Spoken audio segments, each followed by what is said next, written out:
Thank you so much for being here. Welcome to our sixth annual Six Psychics Under One Roof. Oh my gosh, this is amazing. And all of us are kind of veterans to this. Sherry Donovan this is her first year joining us. We're so happy to have her. Great turnout. You guys are all eager. You're all keeners. Love that. Love to know that you're all interested in finding out what the heck 2026 is bringing, because I think we can all agree that 2024 was it was a lot. Let's just put that out there. It was a lot. So, but before we get started, I just want to say one thing very quickly. Do not post your questions yet. I will tell you when to start posting your questions. We're going to get through all of our speakers first. But I just want to make sure that just hang on to your questions, because otherwise they're just going to get lost in the feed. All right. And I'm going to give you some information on how to post your questions and whatnot here in a moment. But let me do some introductions here. Our first speaker of the day is going to be Laura Warren. Hey, Laura Warren, how are you? She, can you unmute yourself? We're having a little bit of technical challenges here today, guys, so bear with us. Uh, hmm, I don't know. Just a second, Laura Warren. I will get you unmuted. See, I can't set it up so that uh, you know, only certain people can unmute. There you go. Say hi. Hi. So Laura is our psychic medium extraordinaire. She is a master teacher. She was the co-host of Sightseers. If you haven't had a chance to see that, you can pick up some episodes of that on her website, laurawarrenmedium.com. And she is the co-host of a podcast, an amazing podcast that she and her wife just started this year called Circle of the Sacred Flame. It is kick-ass. If you haven't already listened to it, you got to listen to it. It's amazing. Um, and yeah, so you're going to be talking to us today about what's going to be going on in 2026. Yeah, it's an interesting energy, I think, for 2026. Yeah. And I'm trying to stay, when I was getting my download, I was like, ooh, I'm gonna have to like make this super positive somehow, flip it around. And I'm interested to hear what other people have felt about next year too. As always, there's always a balance, so there's always positive. So don't Yeah. worry, Yeah. it's gonna be good. Yeah. And we're all in good hands. So thank you there, girl. That's amazing. I'm glad you're here again. And our next speaker of the day is going to be Coralie Fox, all the way from Halifax, Nova Scotia. She's one of my homies. And you're unmuted. That's perfect. And so Coralie is a veteran of our program. She is a spiritual growth coach, soul reader, master teacher, energy practitioner, business mentor. She's my engineer in the background. She is my beach walking coach. She's made and a really dear friend. So anything else you want to add to that, you Well, superstar, no, you? I think that covers it, Anne. Thanks so much. I love this event. I attended before I became one of the panelists, and yeah, I just love it. It gets me ready for next year. I love to hear what all of my other participants have to say, and I love the themes that come through because Mhm. often we get some overlapping messages that's just fantastic. So if Oh, you're a first timer, I know you're going to love this. awesome. Thank you so much for being here again. And then we have all the way from Sedona. We've got Maureen Webb. Hang on, let me give you a spotlight. There we go. There she is. Hello. Hello, yourself. So, Maureen is a certified life coach. She is a human design expert extraordinaire, gene keys expert, astrologer, tarot reader master. She's a teacher. She's a crazy teacher. She's so good. These guys have all been teachers in my community, right? So, our community. It's amazing. And she just launched a new program called Soul Star Mapping, which is, you'll talk about that a little bit more here in a minute. But I just want to say congratulations. I know what that takes to do a launch. So good for you. Thank you. Thank you. Yeah. It is so much fun to be here. I love this event and I made the prettiest presentation, which if you have ever been to one of my classes, you know that is clutch for me. Yeah. I need a Yeah. pretty presentation. So I am incredibly jazzed to be here to talk about 2026 from the lens of human design and astrology. We're doing only the outer planets because you only gave me 10 minutes and you know how much I like to talk. So I had to like just Yeah, make it a little bit smaller, but it's going to be so much fun. And thank you so much again for inviting me. always. And hello to everybody who is out there who's watching us. You guys are going to have an amazeballs time today. Thank you so much. Thank you for being here, girl. And next on the roster, we have our very own Marilyn Young. And Marilyn comes all the way from Calgary, Alberta, land of snow. I'm sorry, I'll get over So, it. I will, I promise. I'll get over it. So Marilyn is an extreme empath. Oh my goodness, guys. Like she is the extreme empath. She's an intuitive counselor. She's an angel card, certified angel card reader and numerologist. And she's an energetic healer. And she hosts our Oracle shares in the Clarity Seekers community. And we would be lost without her. So please welcome Marilyn. thanks, and thanks for having me back this year. That's Oh, awesome. I'm excited about today too. When I pulled some cards for today, which I'll share with you guys, they all look great. So maybe Laura, they're the balance.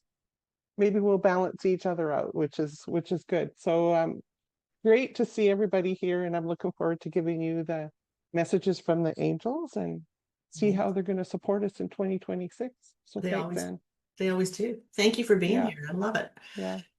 Okay, and then we have Sherry Donovan, who is new to the program. We are thrilled that she said yes. Thank you so much for being here, girl. Thank you. Oh, wow. Where did I go? You're here. We Okay. see you. Okay. There we go. Sorry. That's it. That isn't a kick in my ass, and I don't know what is.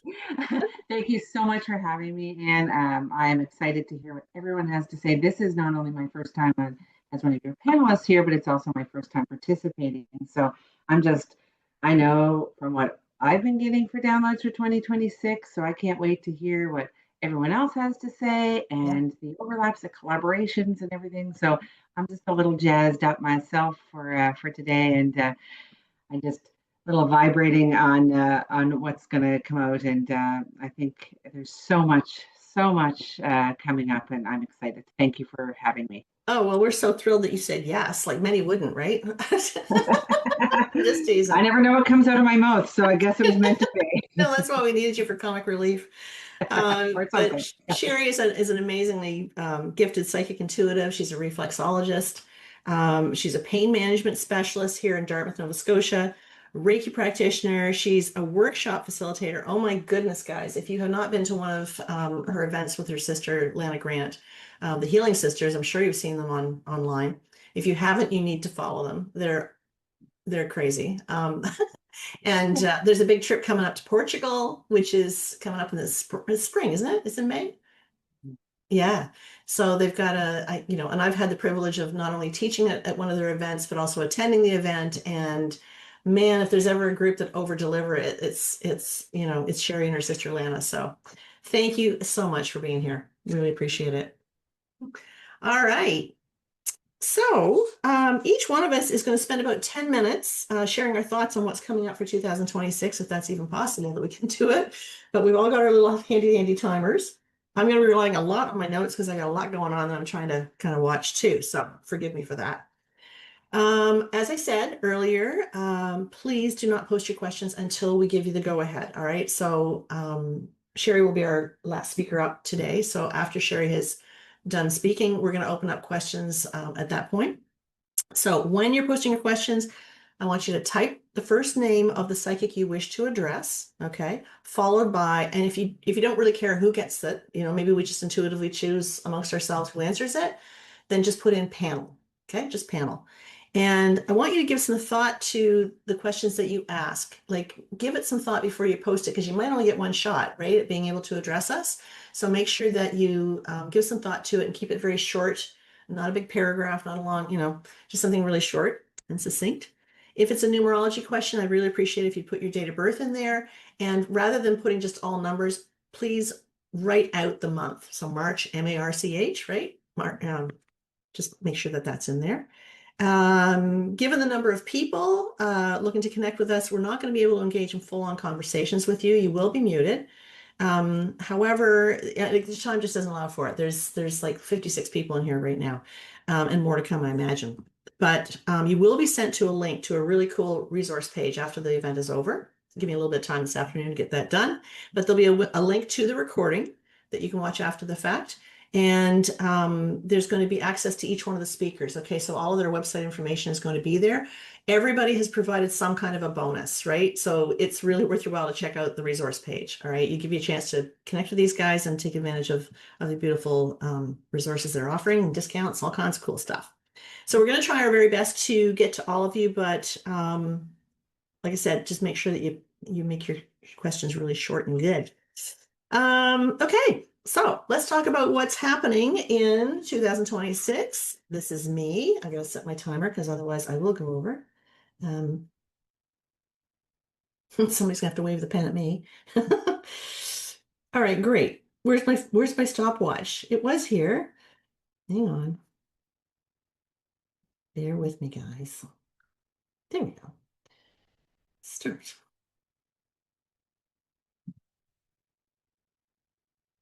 There. Technology did not fail me. Okay, so numerology. That's my deal, right? That's my jam. And it's, numerology is really the soul's way of showing up and showing us the season that we're going to be entering into. So we might not have control of the timing of everything, right? But we can choose how we meet it. We can always choose how we respond to what's happening. That's key. So before I dive into the numbers, I want to offer a little bit of perspective around the year ahead coming up. So I want you to consider, what if the challenges that you're facing aren't setbacks? Rather, maybe they're signals, maybe they're gifts, okay? What if the obstacles that are frustrating you are actually invitations to shift, to grow? 2025 has asked us to peel back all the layers that are not serving us any longer. So it's asking us to really consider what we need to heal most, right? So as we move through the end, we're almost there, right? We're almost at the end of a 9-year. I could spotlight myself, couldn't I? Come on, guys. Hang on. I don't even know how to spotlight myself. Okay, how about that? There. How's that? Is that better? So as we move through the end of this cycle and we're moving into another, the world is handing us a lot of contrast right now. We are going from a 9 universal year and we're moving into a 1 universal year. That is a lot of contrast. Some of it's going to be uncomfortable. Some of it's going to be confronting, but there's a lot of, but beneath all of that disruption that we're feeling, we're all feeling a little bit anxious. There's a gift inside the challenge if we're willing to see it. So that's the lens that we're going to be carrying forward. So the collective influence, if we can just review for a second, of 2025, that 9 universal year, has been a pressure cooker. Okay, it's been a universal global pressure cooker. It's about endings. It's about completions. It's about emotional clearing. Is there anybody in this group that can say they didn't go through some of that? I mean, come on. It's the final chapter of a 9-year cycle. And so anything that's outdated, that's no longer serving you, it's going to get pushed to the surface for you to examine. So you can see this everywhere, right? Take, the United States, and I'm not taking this from a political standpoint, but rather more of an energetic one to take a look at. We're watching systems strain under the pressure. Identities are shifting. The collective values, they're all being reevaluated as we speak. And that's the 9 energy, right? The old stories have to be rewritten. They have to come to the surface. We have to see them before we can actually make the changes that we need to make. And then there's Hurricane Melissa in Jamaica. And many of you know my family's from Jamaica. It was devastating. It was a complete clean sweep. But I've been really inspired by seeing all these people singing in the streets and helping each other rebuild, and just, complete devastation from coast to coast. And yet they're there helping each other. And you know why? It's because the 9 universal year is not about I. If there was ever going to be a hurricane that was going to wipe out a country, really, this year was the right one, because this is not about I, it's about we, right? It's a humanitarian effort. So it's urging us to step outside of ourselves and what we need, and to see others and see what it is they need, okay? And the deeper lesson is that life can take your possessions, life can take your home, life can take anything, right? But it can never take your dignity, It can't take your courage, your resiliency, and your gratitude of spirit. That can never be taken from you, regardless of what happens. So the 9 is going to strip away what is temporary. You need to remember that. It's going to take away what is temporary anyways. It'll never take away what's indestructible. So the collective influence of 2026, that's the 1 universal year, okay? 2 plus 0 plus 2 plus 6, right? Adds to 10, 1 and 0 equal 1. So if 2025 was the clearing, then 2026 is the blueprint for us to move forward into. It launches a brand new cycle. Now, I know nothing about astrology. I know Maureen can help us out here with this later, but I'm told that all the planets are moving into a different sign or something in 2026, and this has not happened for 9,000 years. Okay, so I do believe there's something kind of cool coming up. So we want to expect new movements, new innovations, new voices rising, new leadership, relationships will be prioritized, personal identities, and it's empowering. It's firm, but it's empowering. Okay, so it rewards courage and it rewards clarity. It's not a time to be all loosey-goosey. Remember, you're only going to get a 1 universal year once in a 9-year cycle. Okay, so let's take a look at the life path numbers. Each one of you likely know what your life path number is. And if you don't, you can ask me later, and I can review it for you. But if you happen to be a life path number 1, the positive side of 2026 for you is all about new beginnings everywhere. Very strong self-direction is what I wanted to say. But there's always a challenge, right? So that's going to be about being impatient. And, other people might just need a minute, right? So cool your jets a little bit. If you're life path number 2, the positive influence there would be increased intuition and sensitivity. That sharpens really beautifully this year for you. The challenge may be the pace could feel a little intense for you. Life path 2 is kind of like things to kind of go a little slow and steady and not too much going on. So you want to hold your boundaries, hold them gently, and allow things to come to you. Be ready to receive. Is a good thing for you guys. Life path number 3, the positive side is creative breakthroughs, right? Again, this is beautiful. This is a real sweet lineup for those who are the life path number 3s because creativity is like on fire. So breakthroughs, right? Insights. I didn't see that coming moments kind of thing would be coming up. Being a little bit more confident in the way that you express yourself. The challenge is the follow through because you guys can be kind of wingy a little bit. So that's, that can kind of get you a little bit frustrated. So you got to stay the course. If you happen to be a life path number 4, the positive side of that is it's a very grounding year. 4 is 4 posts in the ground. You've heard me say it before.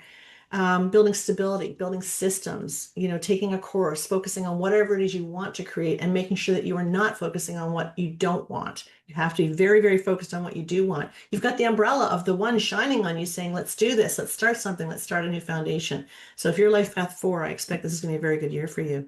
The challenge is that flexibility is going to be required even when it's not your favorite thing. 4s don't tend to be ones that jump up to be flexible, but it is possible. On the other hand, the life path number 5s, these are the flexible ones, right? The positive side is all about reinvention, and it's about new adventures, new opportunities, new things, expansiveness, a little bit of restlessness going on. So the challenge could be that commitment might be difficult for you. It can show up and you might want to sidestep it, right? So remember, 1, the universal year of 1, we're talking about starting something new. So you have to be very committed to that. The life path number 6, the positive side is leadership in relationships. It's going to be about family. It's going to be about new responsibility to communities and such. It's examining what's your responsibility, what isn't your responsibility. Maybe dropping the need for perfection a little bit. Maybe a new side of you could show up and allow a little bit more flexibility in that way. The challenge is avoiding taking on too much emotion, too much investment of emotion into what you feel you need to be responsible for, because many 6s will measure their worth based on how responsible they can be. So it's time to examine that. The life path 7s, the positive side is insight and spiritual clarity really starts to deepen. You start feeling it, you see it, you see the clarity that you need. The challenge is this is a year of 1, giddy up and go. The 7 kind of likes to sit back, right, and be a little bit more reflective. So you kind of have to get into the game if you want something to happen. Life path number 8, the positive side is power moves. It's about financial growth. It's about asserting yourself and establishing new boundaries. If you've been having a little bit of boundary issue, this is a great year to establish them. No shortcuts around your integrity this year. Absolutely none. Life path 9, the positive side, is a year, it's a really great year to guide and to teach and to share wisdom in ways that you haven't done before. Remember, the 1 emphasizes originality. The challenge, you may be trying to still integrate 2025's need for the endings. As you move into the one universal year. So you might be kind of having one foot in the back door, right? And one foot in the front door. So make sure that you're kind of aware of that. Master 11s, the positive side is intuitive leadership, meaningful visibility. This is going to be a good year for you guys, the 11s, because you guys are double ones, double the need for originality, double the need for creativity, authenticity, originality, all those sorts of things, leadership. This is the year to get her done. Okay. If you haven't started it, start it, right? The challenge could be you might not be very grounded, okay, because it's going to be very demanding on you. Master 22 4s, positive side, this is a really good time to build a legacy for somebody. This could be related to shush, shush, stop it. Hey, I love technology. Positive side, legacy building energy. Okay. This is like writing a book, getting it published. This is about creating a course. This is about creating a video that's going to go viral or something. It's going to be really good for that. Big visions become a reality where you can really turn them into form, right? The 4 is all about creating form. But the challenge is the need for perfectionism, and that can kind of slow you down. You only have 365 days in the year, right? So get her done. The positive 33 6s, the positive side, it's a year to uplift, it's a year to teach, it's a year to find new ways to do that, new ways to express yourself, to be more supportive, to be a healer on a wider scale, to, create more, tap more into your vision, right? That can support humanity, because the 33 6s are all about that. You might burn yourself out, though. That's the challenge, right? If you stretch yourself a little too thin, because the 6s always need to feel responsible for everything. That's a choice. Okay. So that is it. 2025 is asking us to release and let go, and 2026 is asking us to begin. Okay. So we kind of got, one foot on the brakes until about April. You're still going to feel like you have one foot on the brakes and you got one foot on the gas. Okay. I would be more in favor of the gas than the brakes. And that is it. And I only went 30 seconds over. Yay, me. All right, next up. Let's see, we've got Laura Warren coming up. Let's see. Spotlight you there, girlfriend. Oops, I didn't want to add a spotlight. I wanted to make you the spotlight. Just a sec. I love technology. Awesome when it works. When it works. I want to turn you on. Just okay, hang on. There she is. I think you got it. Hello, everyone. Oh, I know, Anne, sometimes I listen to the other people and I go, yep, yep, yep. And I heard a lot of common threads in your assessment of 2026. I feel like there's a few themes for 2026, and one of the themes that came forward was actually mastery. So we're actually getting a lot of high frequency energy coming into the atmosphere from the galactic field. It's coming in at such a rate that that's why I feel like in my work, I feel like the veil is so thin. It's like holy. It's like not a veil anymore. It's like crochet or something. There's like holes in it. So the veil between this world and the next it's not just thinning, it's like disintegrating. And we're having more contact, more connection with our galactic friends. And that's why so many of us are learning we're star seeds, learning our, roots. Our ancestors are really, really strong right now, and the ancestors that we have that we know on Earth are actually, their origin is a galactic origin. So when I was tuning into 2026, I was feeling all this energy coming in of the ancestors saying, look, we're pulling you back to your roots. We're showing you where you came from. Our ancient practices are more advanced in an energetic and spiritual sense than anything we've been doing in the past few hundred years. So it's like, in some ways, you never lose your way, but in some ways we've been off track and the ancestors are pulling us back. They're saying, come look at the practices, come look at how we connected to nature, come look at how we connected to the universe, to the stars, to God consciousness, because we're missing that. We're missing that connection. And we're really being pulled back into our heart center more than ever. And I saw Sherry come with a beautiful green sweater, and all I could think of was heart energy, heart energy, heart energy. Our hearts are calling to us. Sit in your heart and learn who you are and where you want to go. The energy of 2026, this mastery energy, is going to pull you into your heart center, and it's going to ask you, who are you? And what did you come here to do? And I'm just realizing I didn't turn on my timer, so I'm doing it right now. Uh, uh, it's the heart center energy is passion and fire. It's courageous energy. It wants to push forward. It wants to stand up for what it believes in, and it wants to fight for people. So we've been seeing this revolutionary energy of 2025 of people standing up and saying, no, like this has to change. This has to be better. And we're moving into 2026 into a time where people will be pulled into their heart to realize not only who they are, but what do they want to be? What do they want to stand for in this world? And what is their talent? What is their ability? And how do they achieve that mastery? So there's a strong surge of independence for 2026, a strong surge of doing what is not only what looks right on paper or what looks right in your sort of your thinking. This is what feels right. People are no longer able to go forward and do things that don't feel right. So you're going to see a lot of people kind of backtracking, I think, like in the kind of world stage. We're going to see a lot of people backing off of the things that they were pushing forward with, even though they were pushing forward with not the right kind of energy. We're in this authentic space, this authentic energy space where there's no way we can continue to push forward with things that don't have the right energy behind them.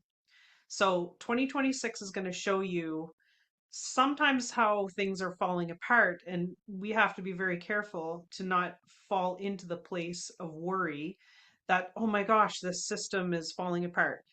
Things are falling apart so they can be put back together properly, and we have been talking about this for years. Like I think Anne and I were trying to count the years that we've been doing Six Psychics, and I feel like this message has been coming to stand in your truth, stand in your authenticity, to know that the systems are crumbling and it's okay because new systems are coming. We've been talking about this for years. We've been even saying the veil is thinning and la la. We've been saying these things for years. 2026 is the year. It is the year. You've had all the time, all the warnings, all the awareness to pull yourself up, and be in the right place. And this is it. It is happening now. This is where kind of what we say in the Maritimes, this is where the rubber hits the road, like it's time. It's time for you to move forward with everything that you are in an authentic space with your passion, your ability, your fire. And I was picking up on all these things about the pendulum swinging. And so we often see these wild swings in our culture, in our political field, in, the public kind of stage. We see these wild swings sometimes. And we're in kind of like that high contrast that Anne was talking about. We're in a high contrast time, but that's because you cannot become a master without trials. So if you are in the game here and you are on a spiritual path, you will never reach the mastery, the level of mastery you're seeking without the trials. So the trials are being presented to you. They are a gift. They are a learning. It's time for you to look at everything as if it's happening for you. There's nothing happening that is there to hurt you. It is not there to hurt you. It is there for you, for your soul evolvement. This inner fulfillment is a big deal for 2026. So actually feeling fulfilled in your relationships, in your jobs, in, your path, your purpose. This is huge. You're even going to see this kind of trickle down into people's diets, their activity, their social engagements. People want inner fulfillment. They don't want surface stuff anymore. It's not about how things look, or it's not about how they look to other people. That's not going to matter anymore. Nobody's going to care about that.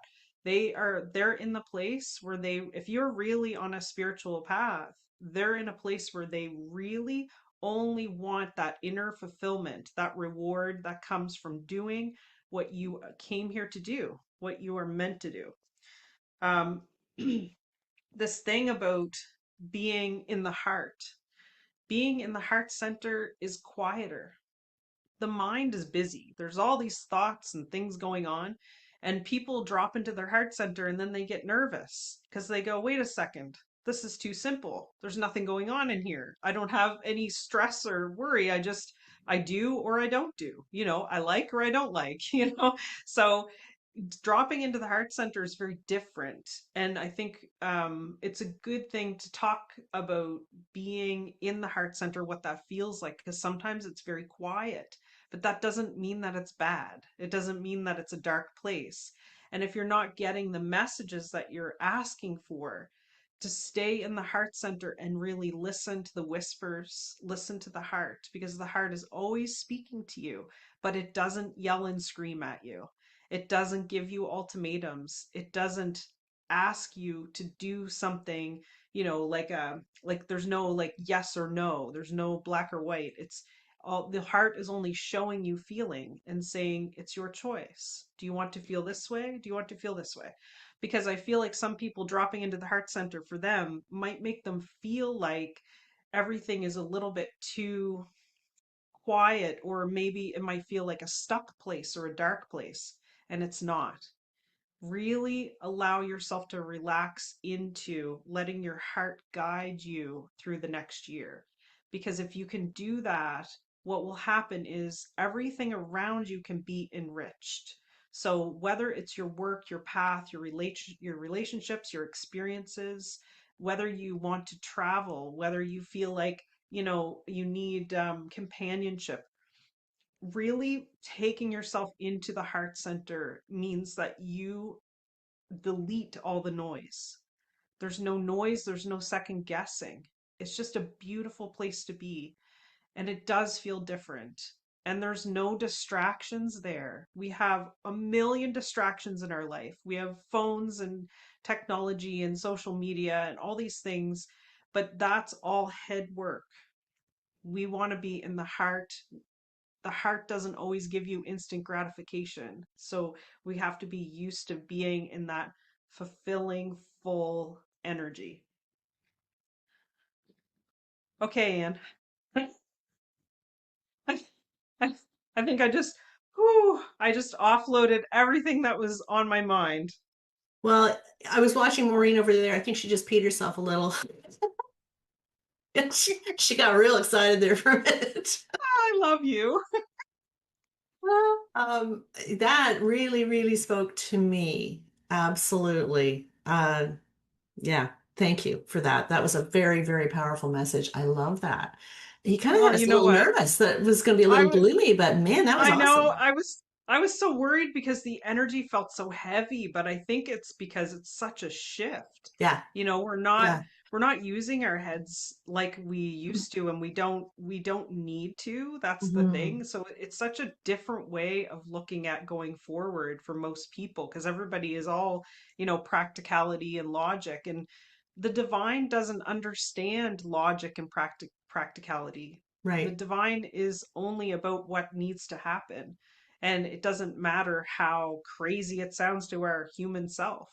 So I think it's just a big shift in thinking. And I don't want people to feel like, that they're being abandoned by their guides, because in your heart center, sometimes your guides are quieter because they're Hmm. allowing you to be guided by yourself.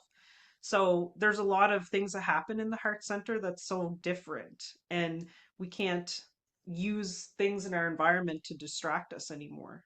Yeah, and I feel too that it's going to be a lot of surrendering and trusting in something bigger than ourselves, the divine, whatever the divine means to us. But it's also going to be a wait and see. It's going to Mm, be, having our hands open and saying, okay, give me what it is I need, whatever I've been working for. And as you said, so much has been falling away over the years. And you're right, we've been talking about this for a long time. And this is the ascension. Like this is the ascension process. We are all rising in vibration. You guys would not be here at this event if you weren't intentionally trying to raise your vibration. I think it's such wonderful company to keep. And it can be a little scary, it can be a little uncertain, but we got this, right? We're never going to be given more than we can handle. And anything that's intended for us will never be taken from us. that's So, right. right? Thank you, girlfriend. That was amazing. Appreciate Thank it. you. Okay, next up is Miss Coralie. All right. All Thank you very right. much. Okay, let's get into a comfortable position and let's close our eyes, and I'll walk you through a little bit of a guided meditation, and then we're going to bring in a channeled message. All right. So I love what Laura was saying about your heart space. So I invite you to bring your hands right to the center of your chest, to your heart chakra. And let's start by taking a couple of deep breaths and really settle into that stillness that Laura was talking about.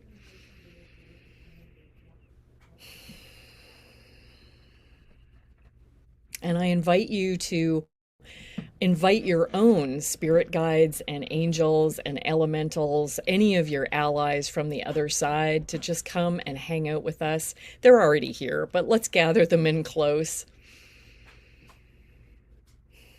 and just feel how the energy shifts for you. And you have probably noticed how the energy has been feeling a little wonky lately, actually, for some time. And what often happens is that our rational mind says, ooh, things feel weird, or I don't understand how to label it, or it feels uncertain. And so then our nervous system takes that in as maybe I'm not safe. And so one of our important jobs, one of your important jobs, especially going into this new year, is how can I feel comfortable in the discomfort? How can I feel grounded and centered even if things are changing around me, or the energy feels wobbly, or I feel wobbly, or I'm having emotions come in and I'm not sure if they're mine, or if they're from a past life, or if I'm feeling the person who's standing next to me's emotions. And so whatever that is, we want to be able to go, that's all right. I'm safe. I'm all right. I am always held and supported. I am always loved unconditionally. And I want you to just breathe that in. Because sometimes our ego wants to be able to name and be in charge and make sure that, how come I'm not being seen? How come I'm not getting what I need here? The ego is almost like a little toddler that has no problem having a temper tantrum in a public place. And so we can surround that part of ourselves with love too, because we need our ego sometimes, to be the person that we're meant to be and be that human and walk on the stage of our life and in this human experience. But we can also surround that by love and remind that part of ourselves that we are safe. We are always endlessly supported and unconditionally loved. And you can do that with any part of yourself, any part that is having a hard time, any part that is saying, wait a second, getting caught in old, stale stories or old patterns that don't serve you anymore. And so let's also feel appreciation for our body that brings in all of these sensations as it feels this energy. And I invite you to just keep a sense open of either you're listening or maybe you're visualizing with your eyes closed, or maybe you're hearing, or maybe you're open to that little knowing that comes in, your own intuition as we do this session and as we do this guided meditation together. And just see what comes in for you. Don't judge. Allow your rational mind to take a little bit of a break and see what comes in for you. All right, so let's start by seeing how far you've come. I want you to think about earlier in your life when you would get so wrapped up in, why am I feeling this way? In fact, what even am I feeling? It feels like 30 emotions all at once, or completely overwhelmed by a situation that you couldn't understand why something was happening or what to do about it. And look how far you've come. It's not that you don't feel difficult emotions or that you don't have difficult situations, but you have so many tools now. You have worked so hard on understanding how you can support yourself, how you can help yourself, how you can take a break and find that stillness for yourself, how you can get support from others, how you can get support from the other side. You have done so much work, and I want you to feel gratitude to yourself for that. And breathe that in.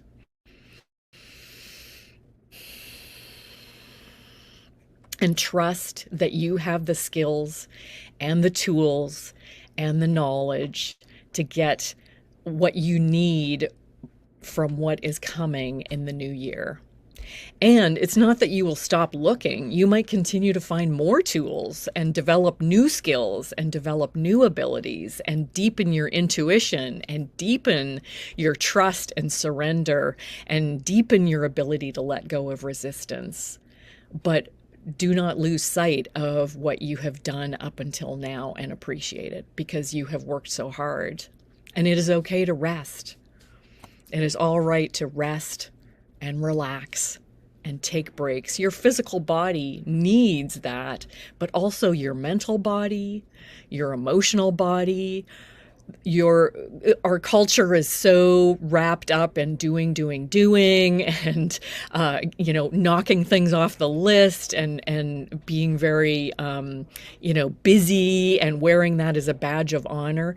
And we encourage you to do different. We encourage you to step back, not stopping, but being very discerning about what is important, what fits into your values.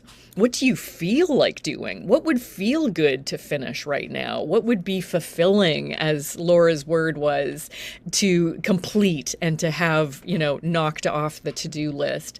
And then take a moment to rest or to consider what the next thing is, and to give yourself that time and to build that time into everything that you do, so that regardless of what happens, you are grounded, you are centered, you are able to be the eye of the storm and the eye of the hurricane.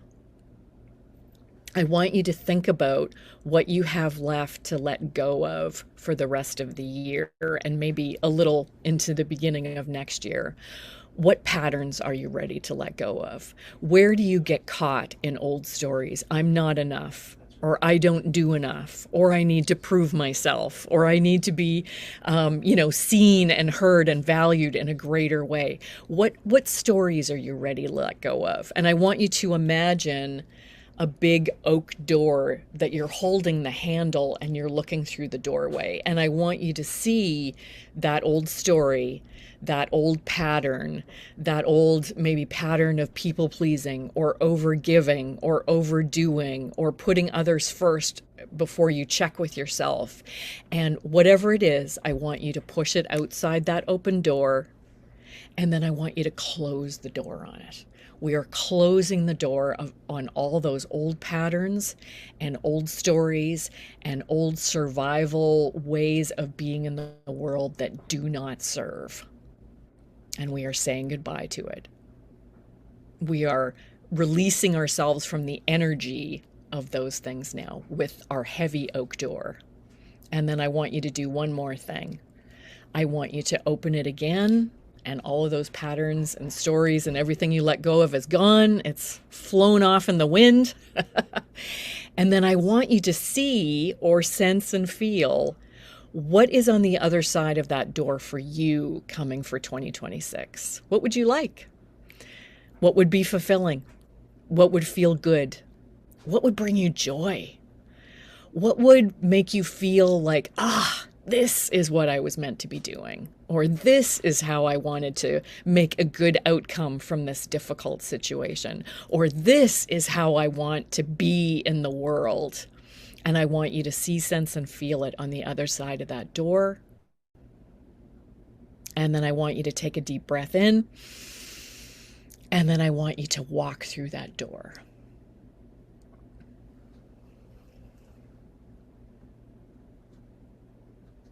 All right. Thank you for doing that with me.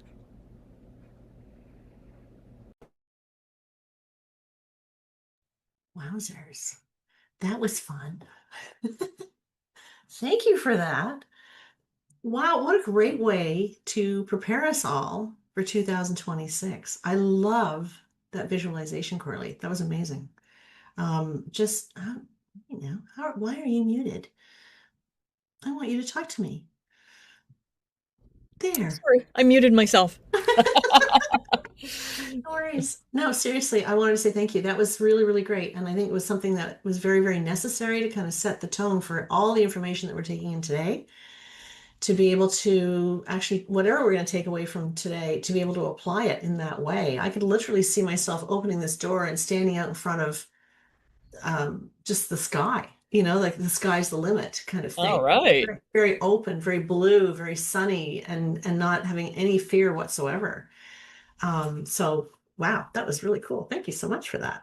You're welcome. Yeah. Okay, so Miss Maureen Webb is next up. Let's see, where are you? Where did you go? Maureen. Huh. Okay, just a second. She's disappeared from my screen. There we go. There she is. Hang on. I'm going to figure out how to unmute you too. There you go. And did you give me access to sharing my screen? Not Oh, I'm going to yet. send the request. Not yet. I had to find you first. That was that. Okay. And then, If I'm not causing a little bit of chaos, am I really here? not really. Like, it's just how this works. Okay. I don't know. Hang on. There. Cool. I don't know how that worked. You did that yourself. So. Oh yeah, no, that was like, okay. Can everybody see my pretty presentation I'm so excited about? Yeah, we can see it. Looks great. Okay. All right. First and foremost, I want to thank Anne, Laura, and Coralie for giving us their beautiful perspective on 2026. And if we're ready to get this party started, I have a lot of information, so I will try to go as quickly as possible. I have hit the button for my 10 minutes, so let's get this party started, shall we? So everybody, hello and welcome to my presentation on 2026. And what I am calling 2026 is the year of identity, voice, and destiny. So why does this matter? 2026 is a threshold year. All of the outer planets are shifting signs, which is what we are going to actually talk about today because it is that powerful. Like Anne had said previously, this is something that hasn't happened in forever, ever. Now, with this comes a lot of identity work. Identities are going to be restructured. The frequency of the world changes in 2026. Let's start with Daddy Saturn. Saturn is all about embodiment, discipline, and integration. In 2026, he is doing the most. So you see these numbers, these are all of the human design gates that Saturn is moving through in 2026. This little R right here is a retrograde, a time of retrograde. So as you can see, Saturn moves from emotional mastery to identity purification to new vision and then structural rebuilding. Now, the next slide, I'm not going to lie, has a lot of information. So if you guys want these slides, let me know and I will absolutely give them to you. Um, I love knowing when each gate is going to hit. So this gorgeous slide, even if you guys want to take a picture with your phone, feel free. This lets you know when each gate is happening, the dates and the retrograde of gate 17 and when it goes direct. So this is why I got so excited when Laura mentioned the heart, because gate 25 is literally in the heart center in human design. It is known as the gate of the innocent heart. This is about purification of identity, releasing your ego and what you thought you were, returning to who you truly are in this lifetime. And one of the most beautiful and fun things about this is it shocks you when you become your authentic self. It is an awakening and authenticity in you that no other time in history we haven't had it any access to. And also, this is a huge year for truth without distortion. I truly do believe we can see this coming through. I live in, the United States. We are seeing this politically play out. It's going to play out even wider, worldwide. The core of identity frequency in 2026 is gate 25.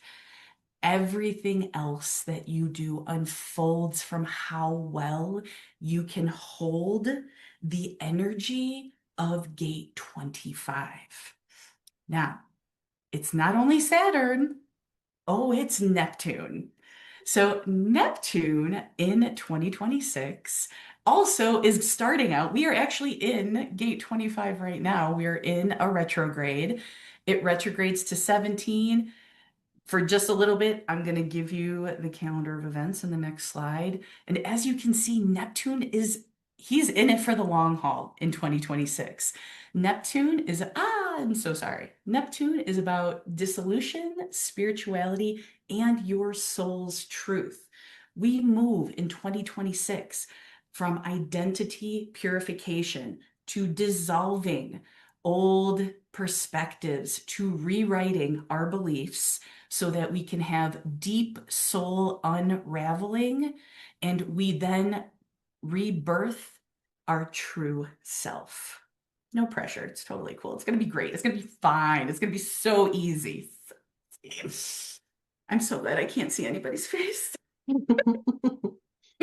So, when does all of this happen in 2026? I'm so glad you asked because Maureen has the details. As you can see, we are in gate 25 until May 23rd.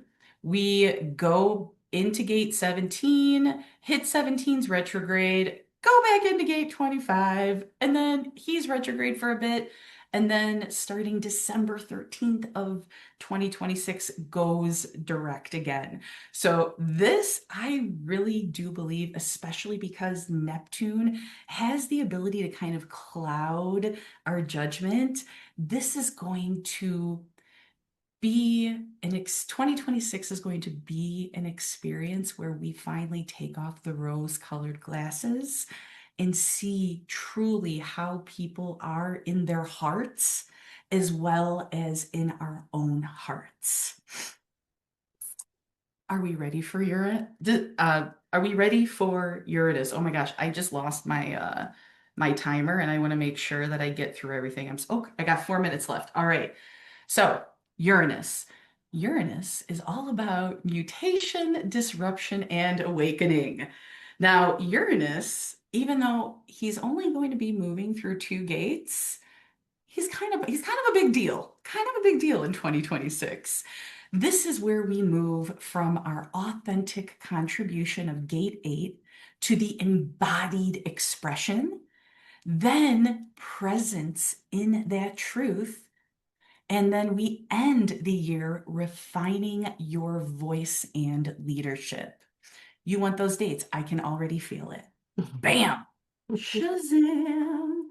Go ahead and take a picture if you would like. You can see it doesn't seem like a lot, but these are pretty potent gates. I know for myself, my bridge gate is gate 20. And man, when Uranus hits gate 20, y'all are going to be sick of me as how much you see and how crazy the ideas are going to be.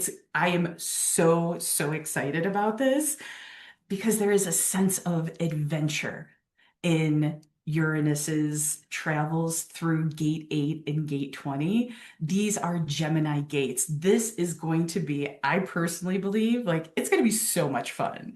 Like, if you're used to, just everything being really boring, this is not going to be your year. I really feel like Uranus is going to have some fun with us. We are going to end with Jupiter because we're saving the best for last. Jupiter is all about expansion, meaning, purpose, and growth.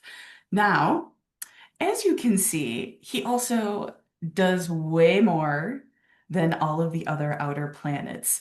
He moves and shakes pretty fast. Now, you can see like the actual timeline. I love this.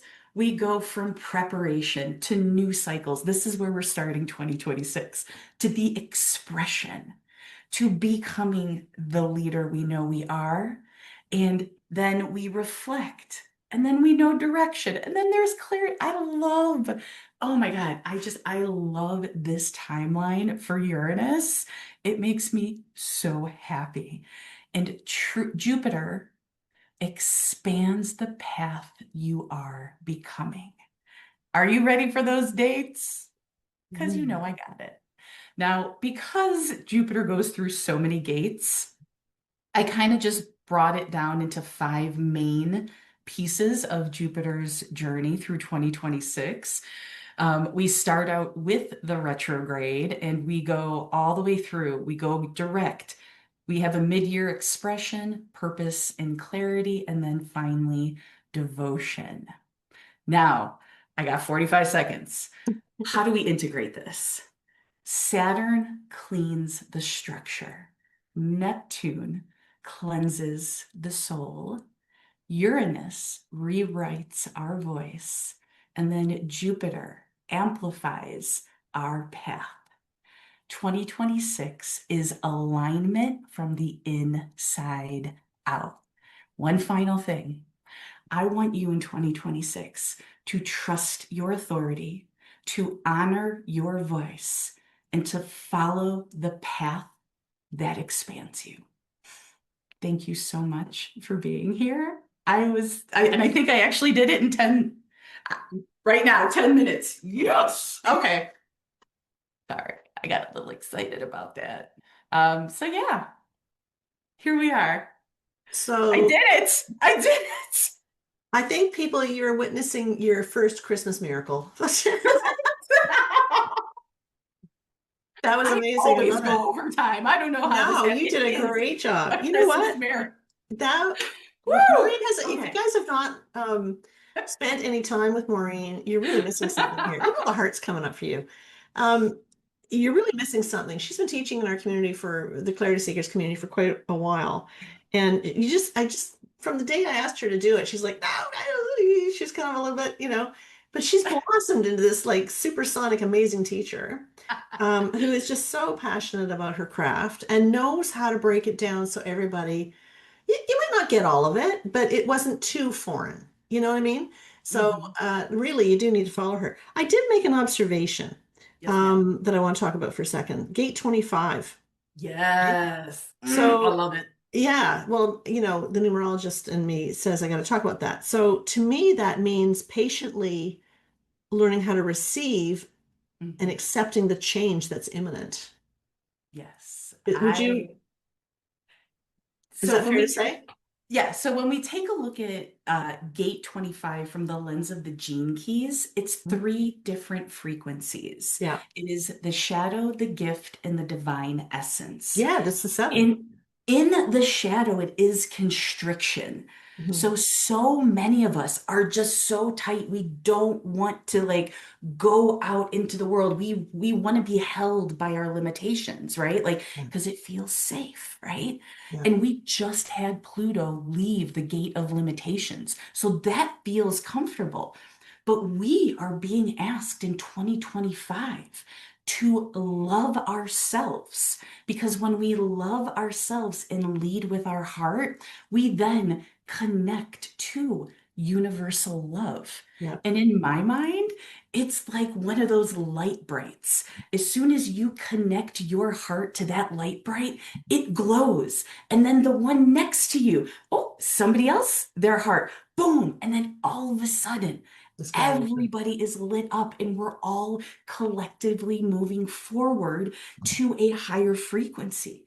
But it really is about really loving all of your parts, all of them, because they all deserve love, because you are love. And They that all really, are. I love that you said that because that really embraces 2025's nine universal energy, Mm-hmm. right? Because the nine is Yeah. all about, the collective. It's about Mm-hmm. humanitarianism. It's about love. It's about Yeah. losing judgment, seeing people for who they are, meeting them where they're at, Mm-hmm. overlooking whatever weaknesses they have. It's about total acceptance.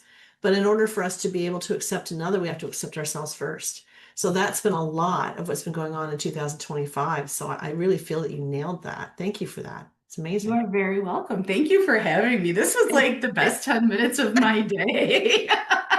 This Well, is fantastic. Thank you.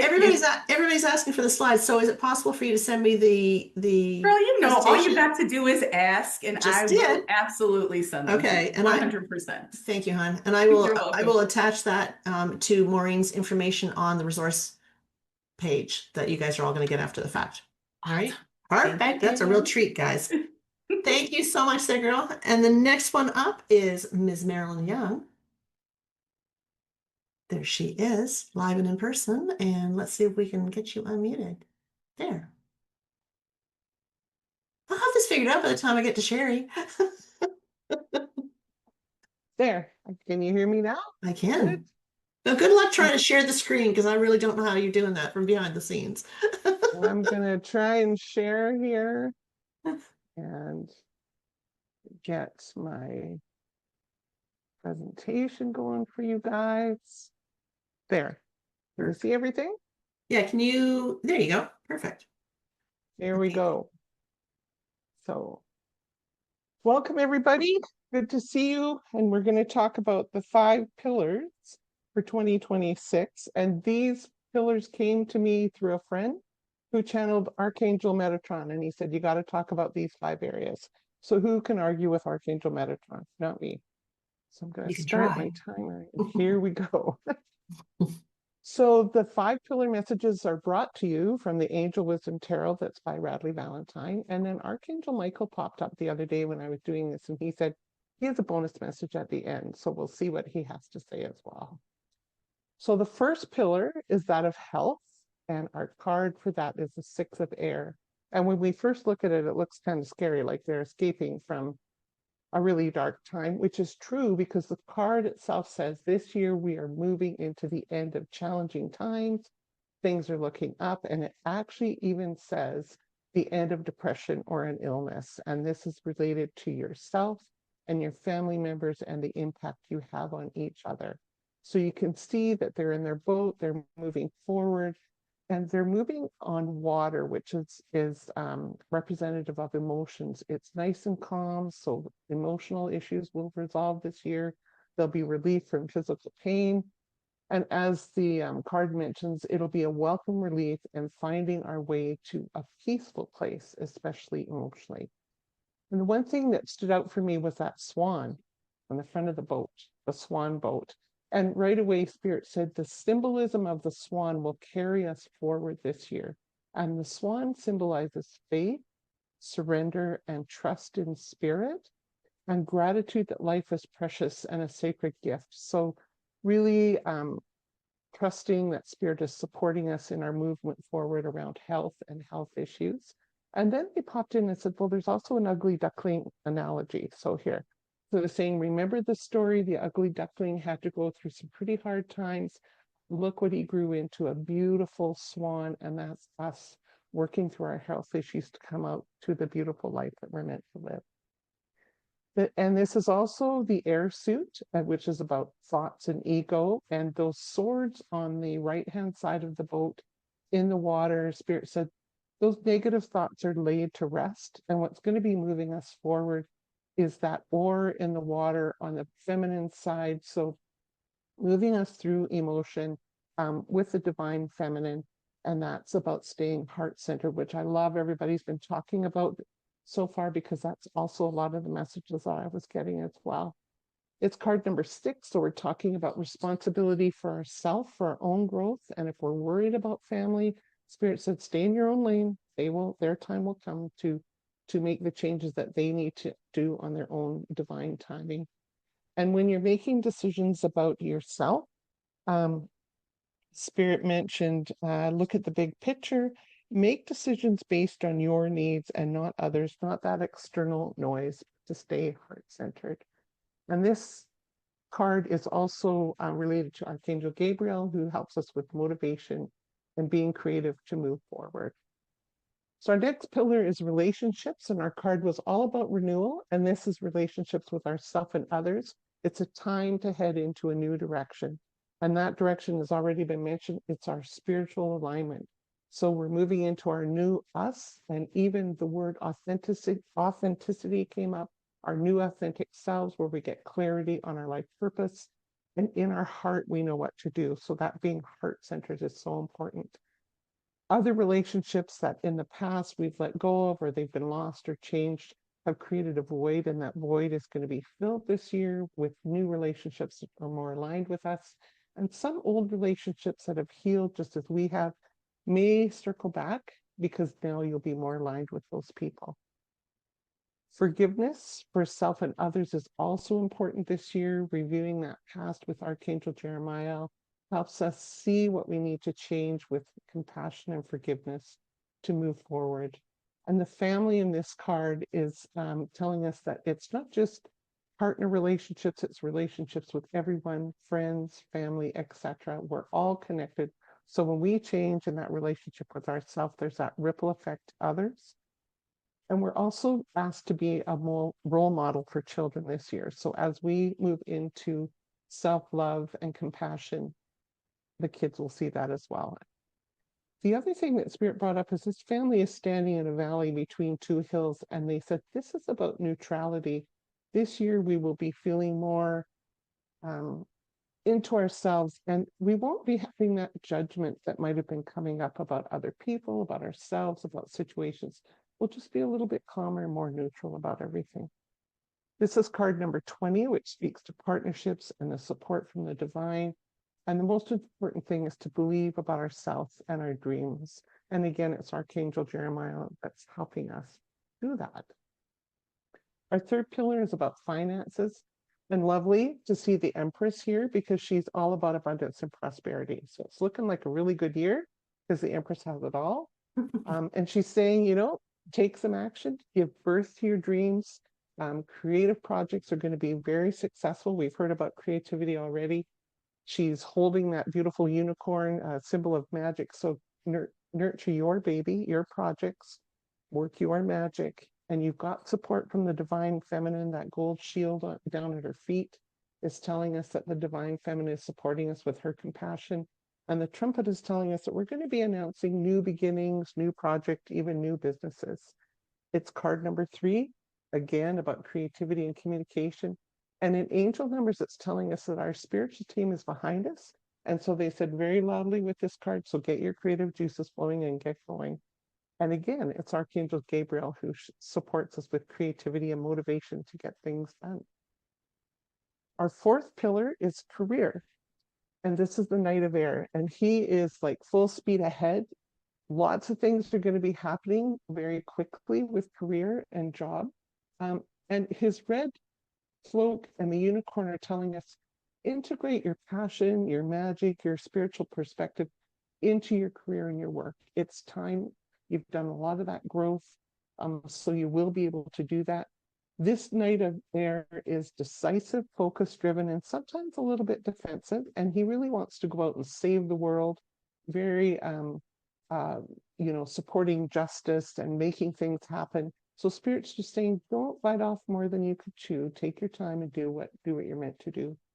There may be sudden or unexpected changes in your career. So really look at your options. And again, align with your passion and plan. And being the suit of air, they're saying, okay, with these changes, make some intellectual responses to those challenges that might come up rather than being fully emotional. It's card number 12. So it's about new beginnings again with that number 1 and partnerships with the number 2.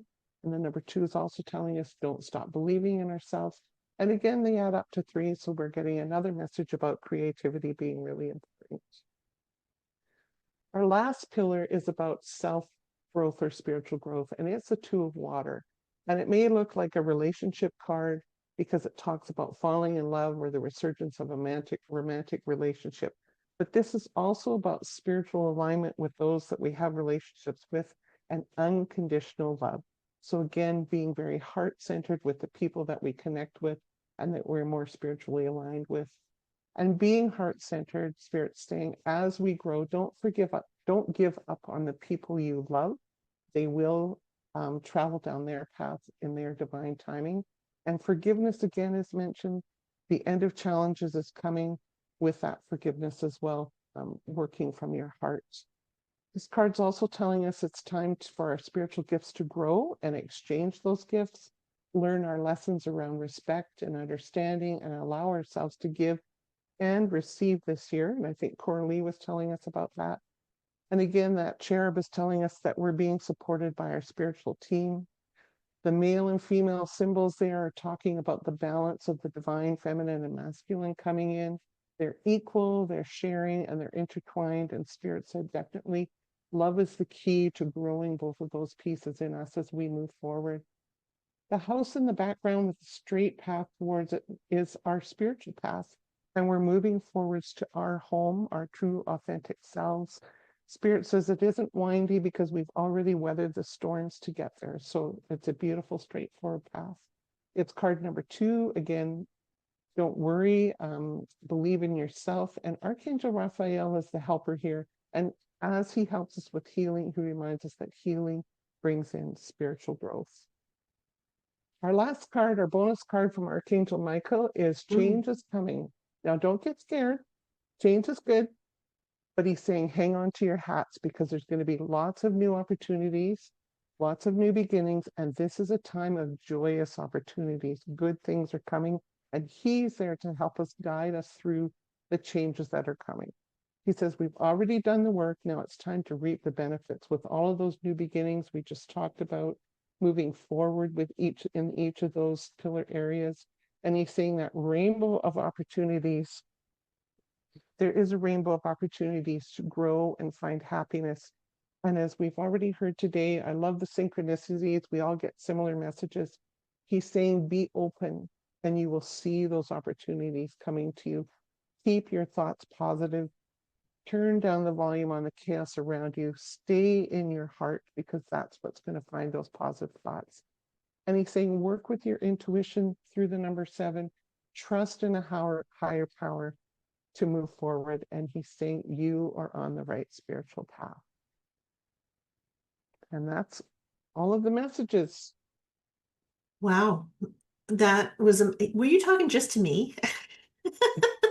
That really spoke to me. One of the things I noticed in that, Marilyn, were 2 of those cards, out of all the cards you pulled, had unicorns. Mm-hmm. Give me that Yeah, little baby unicorn and nobody gets hurt. Like, so I it was know. that. Oh my God. But when I think about unicorns, I think about magic, you know? Yes, And yes. when we see the horn, it's just, going straight forward and the unexpected and whatnot. And I think if there's a theme happening, unfolding right here with everybody's message, it's related to surrendering and trusting and being open to receiving what's coming, rather than trying to control it. And that's kind of an oxymoron when you think about it, because 2026 is a one universal year, which is kind of asking all of us Mm-hmm. to just dive in, right? Yeah, But yeah, all of these messages are asking us to kind of, yeah, dive in, but just stay centered, stay heart centered. yeah. And that's Right? what Michael was trying to say at the end, by be open, because we don't have to do it ourselves. Yeah. We've got support from our spiritual team. There were so many 3s in there and 2s about working in partnership with your spiritual team. Mm, And I love the unicorn. Yeah, the unicorn is saying, stay in your magic. Remember who you are, as Laura was saying. We're coming home to who yeah. we are Yeah. this year. Yeah. Lots of change. Like I feel it too. I feel a tremendous amount of change coming. So And exciting. amazing. Yeah, But thank you for that. Always you're great. welcome. All right. You're Next up, welcome. we have Sherry Donovan. There she is, live and in person. Let me just see if I can unmute you. Oops, wait now. Ask her. There we go. Should be good there now. Amazing. Just I'm like sitting here basking in everyone's presentations, and I'm like, everything resonates. And I'm like, holy frig, don't swear, Sherry, because then it's recorded. So I'm just so grateful to be here. There's And there's so many overlaps, and I was kind of vibrating. I was like the little puppy, that it's like, yes, yes, yes. And that's kind of when I was prepping for today and the downloads I was receiving for today. There's such an overlap, and I'm like, so I'm going to dive in, and it's not going to be a surprise. I might even sound like a broken record from time to time, but I do have my timer on. I'll try to keep it within. For those of you who know me, I never know what comes out of my mouth, so I try to keep it a little zero bit more. filter. I tried to keep it a little more filtered today. So It's all I good. just, when I was downloading, I was like, what is this? 2026, we feel it, we know it. There's alignment, there's activation, there's massive soul redirection, there's this energy flowing. And it's like, there's, there are so similarities because the universe ain't playing. It's saying it is time. It is time. And it is bringing forward this frequency that's like, it's going to push you toward it, whether you like it or not. And it's coming in fast. And so the theme for me is very simple. What no longer matches your energy, your soul can't stay in it. So it's simple as that. In saying that, it also means that what is meant for you is also going to come in fast and furiously.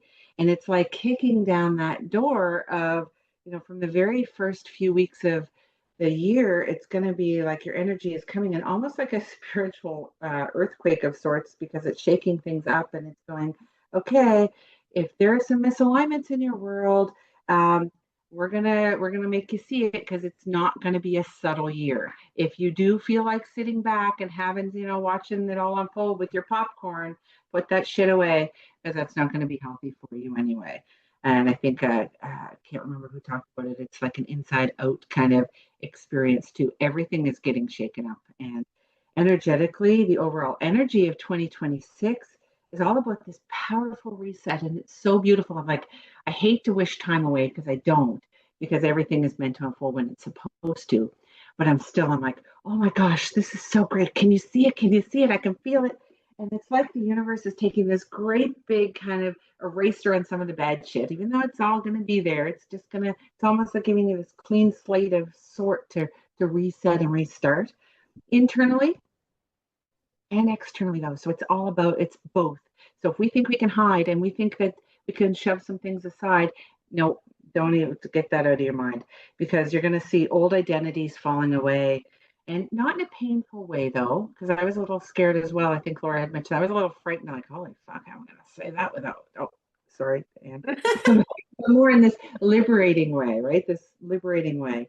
And many people have been sitting in limbo. So I felt the limbo lately on a few major shifts. That people have just been sitting there going, I'm going to ride this fence. What's going to be coming up? But now is the time to kind of rip off that procrastination band-aid and just say, okay, no more. This is it. And more people are awakening, which is really interesting. When I started to kind of go down this, it's like they're awakening more spiritually, and intuition is rising sharply. It's like not even like this, oh, I'm going to take this little walk and go forward. It's like, shoo, and it's all going up. And it's people who never considered themselves intuitive, or may have thought, what we do might be a little bit woo woo out there. It's like they're kind of looking at it and starting to see the signs that they're receiving, and they're starting to go, hey, there's something about this. There's something about this. There's messages, there's nudges, and they're starting to realize that there is something about the intuitive world. And I know Laura had mentioned about the thinning of the veil, and that's exactly what it is. It's becoming, the veil is thinning, and it is really about clarity becoming the new normal, really, because people that you never would have thought would have been thinking of or accepting, it's like, oh, they're part of this. And it's been an interesting kind of revelation from what I can see. And there's acceleration in every area. So it's like things that used to take years, it's now like this quantum leap of time. It's like this time is just moving so quickly, and it's unfolding in months. So all of this, where we used to see growth or clarity and healing and learning, people are becoming super hyper vigilant, and it's coming in so powerfully. I'm so excited about it. And it's like this year where authenticity becomes the requirement. So anything fake, forced, draining will feel impossible for us to do, because it will be impossible to maintain. So we've got to buckle up. The universe is guiding us back to our true selves, and it will not let us step back. It's really great to feel that. It's like, that electric fence, as you start to go towards it, you're going to get zapped back, and it's going to take us from what no longer serves us. And if you've been thinking about realigning your life's path, well, then 2026 is going to be especially positively hit for you. Doesn't mean it's going to be easy, but you're going to feel what I like to call little course correction moments where, these aren't punishments by any means. They're divine redirections. So it just helps us to remember, because sometimes we get moving and we get going and we're like, oh yeah, this shit's great, man, I'm going here. And then boom, and you're like, oh, that was the wrong way, but it was a lesson to be learned. So that's what 2026 is going to show you. It's going to show you how to get there, but it is going to be in a really quick way. There's no slowing it down.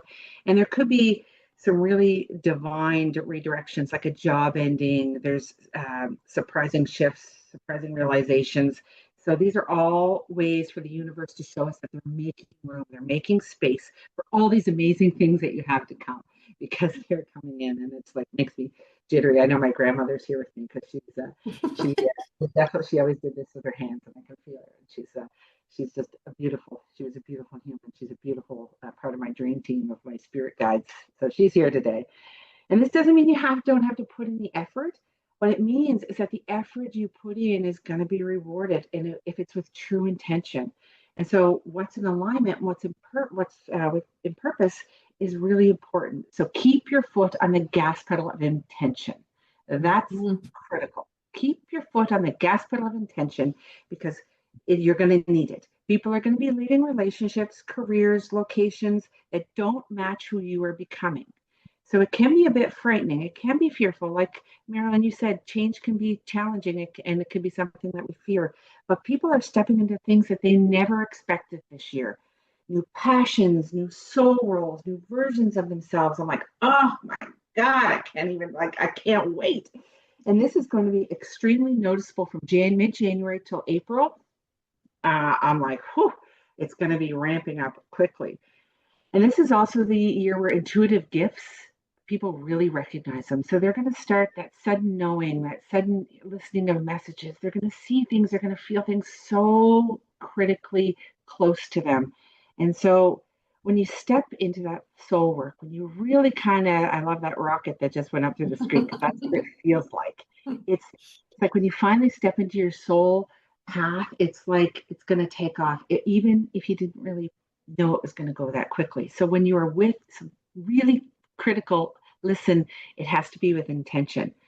Relationships are going to come into major clarity in 2026 too. This is when we have some hard truths that are coming to the surface. So hidden emotions are coming to light.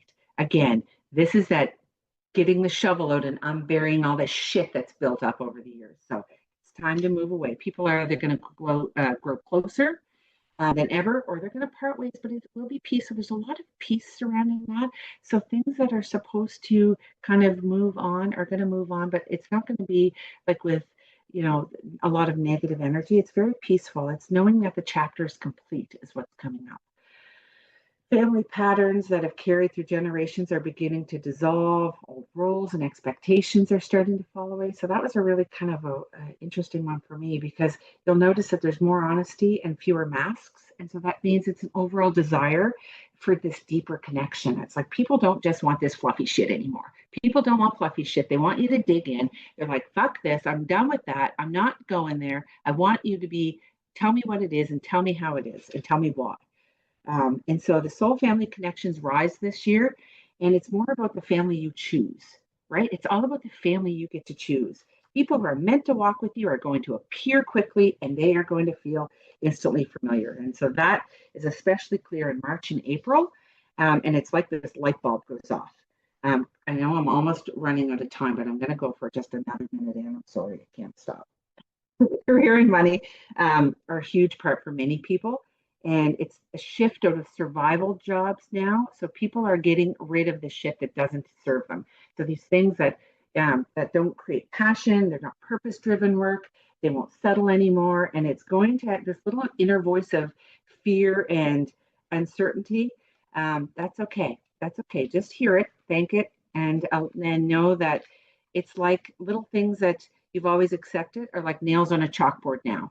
You are only going to accept it for so long. So when you get tired of listening to those nails on the chalkboard, that's when the fear is going to go, okay, that's okay. I don't need this anymore. And we're going to make that change. And this year, this has been said in everything. This year we'll see this huge surge in heart-centered businesses, intuitive work, healing practices, creative careers. People are ready for what they're meant to do. And so planning is key in the first half of the year. And so as we all look forward, it's going to really kind of take into effect as we plan. And June, October, it's going to be off the charts in terms of when we see the greatest shifts there. Financial systems as well might feel a little inconsistent, but people are becoming more empowered. So as we stop kind of twirling in the uncertainty and the fear, that's when abundance will flow in, when we are authentically in alignment. So pay attention to that. And just really this year, I'm going to skip right to the end because I just really want to make sure I could be here all day. I think I've got Maureen's old ways. I haven't done this before. So I'm taking a page out of Maureen's book and I don't even know her, but I feel like she's a sister from just a soul sister. It's all good. And as we enter 2026, this is not a year to fear. All right. This is a year of rebirth and a year of clarity, and it's a year of rapid transformation.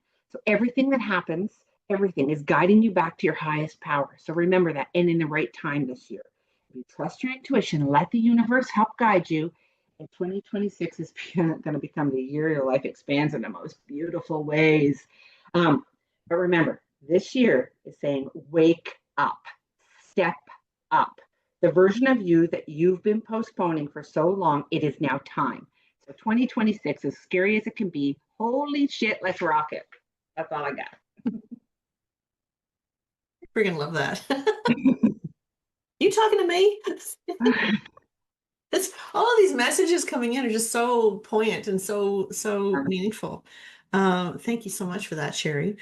I love that you said, there's a couple of things here I want to address. I love that you said soul family connections are going to rise. I feel it. I feel it. I feel it. I feel like this year, 2026, is going to have a lot of ancestral healing going on. And selfless plug, my book could not have come out at a better time. Like it's just like it was, I don't know when it was going to come out. I didn't really choose the date, honestly, but the gal that worked with me chose it.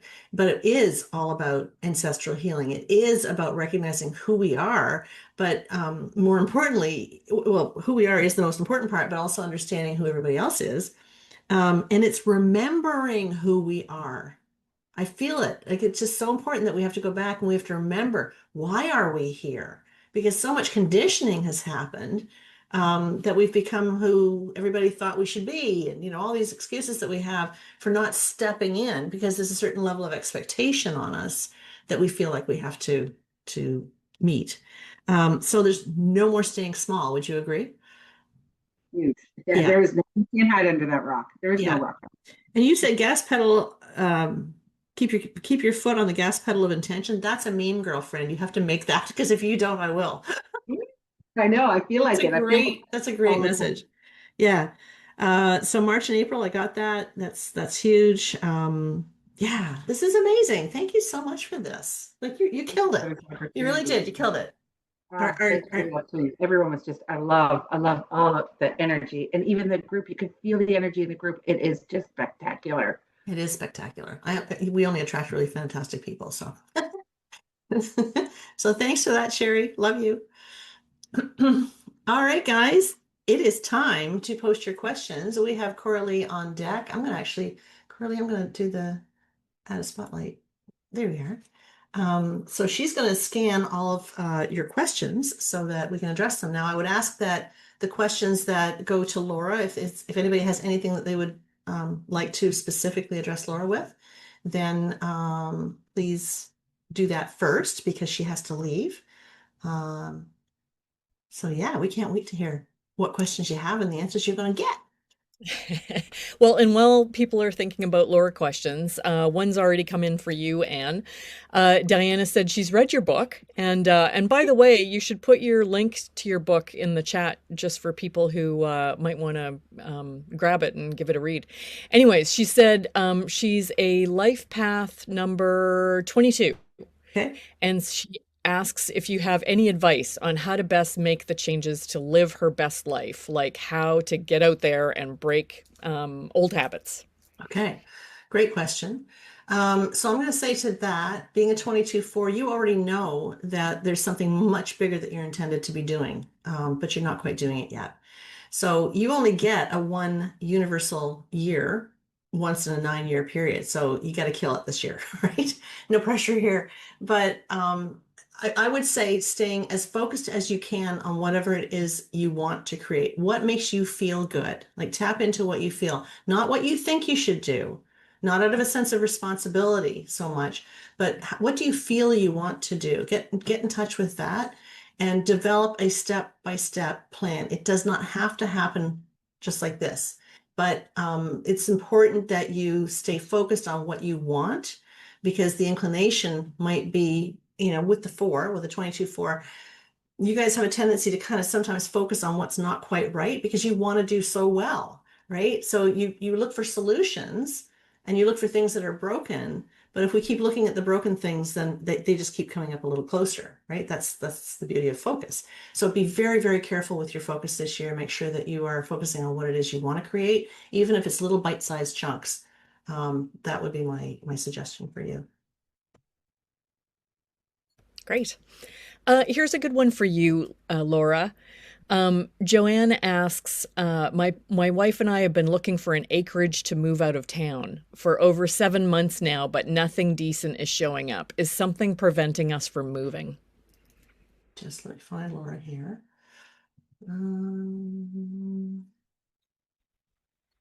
There she is.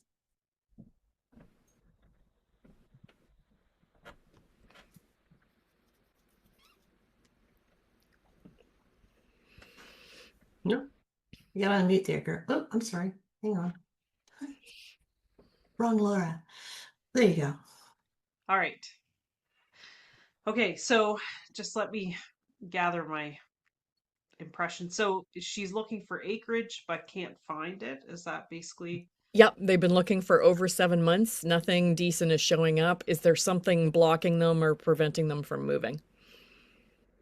You know what it feels like to me is more like divine timing. So the property that's perfect for you, Joanne, it's taking a little bit of time for it to manifest. So I would, continue looking because the universe likes action. The universe likes it when you're acting on your desires.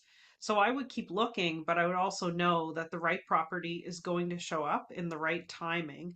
And sometimes it's hard to see that when we're actually looking because we have all our wants and all our, needs, our need list and everything, and that's all we can see. But really, you don't know. I think the universe is just preparing a better property for you, and it's not quite available. Okay, great. And I have a few more for you, Laura. Are you okay just to take a bunch before you have to go? Yeah, Okay. yeah. So Wendy says, Laura, you said that we will be pulled back into our roots. Is there something that will open up for me that I have not been clear about? Wendy.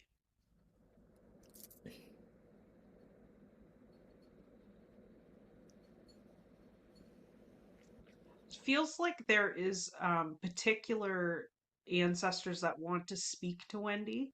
So Wendy, if you go into like a quiet, I say meditation, but I know um it doesn't necessarily need to be a full meditation, but a quiet time, and call your ancestors forward, because it feels like there's particular ancestors that want to come in and guide you. So it looks like it's more about what is connected to you right now, meaning things that you've been drawn to that you don't exactly understand. So you may have been drawn to different practices and not really understand it, but your ancestors are in your field, in your energy field, and they're trying to show you some things that can help you open you up further to your path. So it could be something as simple as having a ceremonial fire, or maybe sitting with a tree and just connecting to the energy. So it just feels like to me they're already in your field, and you can, in a quiet moment or in meditation, call them forward and begin to connect with them, and they can guide you. Great. Here's a question to Laura from Janet Harnish. I know the name's important, so that's why I read it out, Janet. I know Janet, so Yeah. Oh, you know Janet. Okay, cool. I know her. 'Cause she wants to know, is it possible to get a message from her husband? Oh,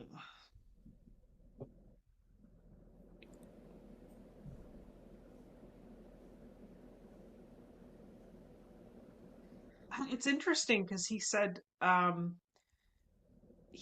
that it's that she's trying really hard. So he said, um, like maybe Janet, it feels like you've been trying to reach him and getting maybe a little bit blocked or a little bit frustrated by the actual act of trying.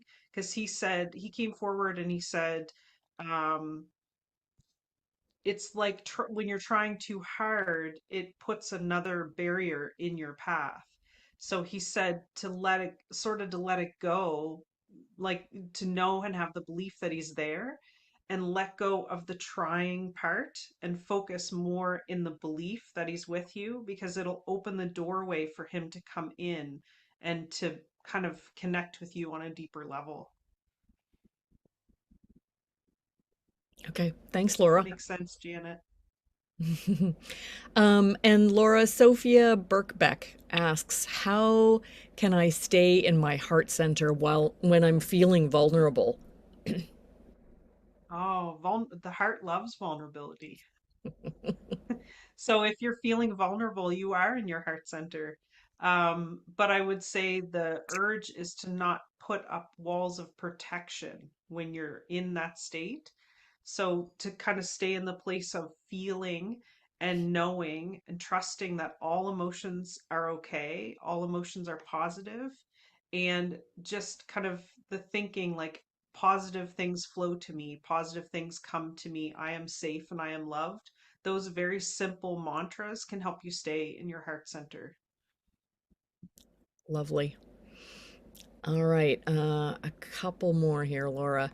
The message, this is from Lisa Buchanan. Laura, the message of a key has been brought to me a few times related to something I'm supposed to understand, and I cannot figure it out. Any insight would be great.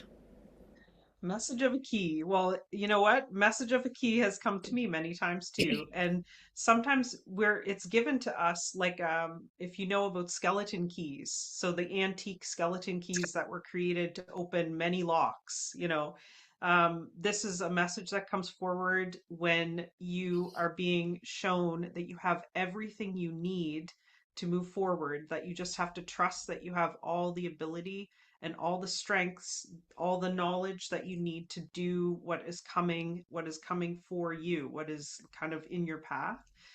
It's about trust. It's about knowing that you have the ability to unlock anything that you need, any even intuitive abilities.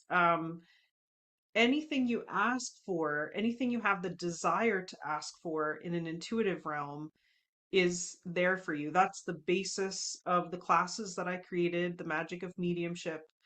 Because if you desire it, it means there's something in your field telling you that you have the ability to go after that connection, to open up that new awareness or have that learning or maybe experience a spirit connection. So to me, that skeleton key, that key is telling you that you have everything you need to move forward with what you've been questioning. All right, thank you. And a question from Rosie. Is it possible to get our daughter-in-law to let us see our grandchildren? Unfortunately, what happens, and I know, hi Rosie, I know Rosie too. Um, Unfortunately, sometimes what happens is we have no control over another soul's autonomy. So we know all the regular human stuff, like we can't control people, we know that. But souls have their own path and they have their own way of being, and we don't interfere with them and they don't interfere with us. What you can do, Rosie, and I don't know if we've talked about this before, but you can talk to her higher self and explain to her what you're feeling and what kind of changes you'd like to see. Sometimes when you talk to somebody's higher self in a meditative state, you're not talking to the actual person. You're just calling in their higher self, calling them by name and telling them what the issue is and maybe how that's making you feel and what resolution you'd like to see. Sometimes that can make a difference, but we don't always understand. That's the whole thing about a divine plan. We're not meant to always understand it. And sometimes the divine plan is very frustrating and very challenging, and we can't interfere with another soul's path. So you can state your case to the universe, but then it's your job to trust and be patient and know that whatever's in your highest good is going to happen. All right. And something from Raven, who's AKA Wendy Johnson. I am I'm connected to my mom, who I lost in 1999, but the last couple of times I feel she has a message for me, but for some reason I can't decipher it or hear it. Would love your input. This is interesting because part of my path when I didn't know what was happening when spirit was talking to me, I would get bits and pieces of words, or I'd get like words out of almost like listening to something out of tune, like a radio on the wrong station or something. And then I couldn't figure out what they were trying to say. And what happened is I take what is when it's happening, when you're hearing the words and the bits and pieces, take it into your feeling, like try to take it into your heart center and try to feel through the emotion of what's happening, because the emotion is the energy that will take you into the message. You can ask your mom to trigger a memory or something as well. But if I'm connecting with your mom,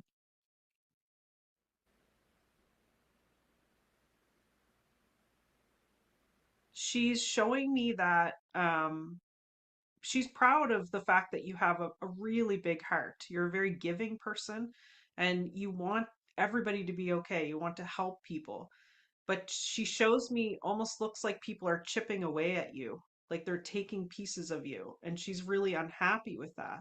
So I feel like she's trying to say, it's okay to protect yourself. It's okay to do what's right for you, even though somebody else might not like it or somebody else may be uncomfortable with that, because you've given away pieces of yourself trying to make everybody okay and happy, and she understands why, but it almost looks like it's time to start taking care of you and taking care of yourself. That's great. All right, last one, Laura, I promise. Laura Lee asks how to show up with adult children when they are in chaos and have their issues while trying to strengthen and maintain a healthy boundary. Sorry, say that again because I missed part of that. Yeah, how do I show up with adult children when they are in chaos and have their issues while trying to strengthen and maintain a healthy boundary? Yeah, right. We could all have a master class on that, I think. uh I would say the best thing to do sometimes is to pull it sounds weird, but to pull back your energy of trying to guide what you're not really. What happens when your kids get older, what I've found anyway, is that I become like the bumper pads in the bowling alley. If you ever take your kids bowling and they put those big pads or rails in the gutters so the ball doesn't go in the gutters, that's what I feel like. I'm just the guardrail. And so the kids have to, my kids anyway, like they have to kind of bump around a little bit and figure things out, but I'm not gonna let them, fall off the cliff or anything. But at the same time, they need to learn their own way and their own strength. And it's really hard to do because you pull back, like you kind of pull back your energy in a sense, and you kind of have to let them decide things. Look up choice theory, because choice theory it's really helped me become like a more of a coach than a parent sometimes. So when you're, using questions to talk to your kids and really listening to what they're saying, sometimes you get all the answers you need, even though you haven't really, it feels like you haven't really done anything except, some very neutral kind of probing questions. And then your boundaries are important. You have to keep them no matter what. The kids, like, doesn't matter how old people are, kids or adults in your life, you need your boundaries. Your boundaries should be strong no matter what. Amen. Yeah, right? Thanks, Don't Laura. let those boundaries go. Yes, exactly. Yeah, I love that. All right. So this one is for anyone on the panel. Our friend Colleen Ishwar has written a memoir. And thanks, Laura. And it should launch in August of 2026. So her question is, will this book help her discover her healing voice? What direction might her life/career take? She believes she is meant to be a healer, but not sure what area. Will the book help open doors for her professionally as well as personally?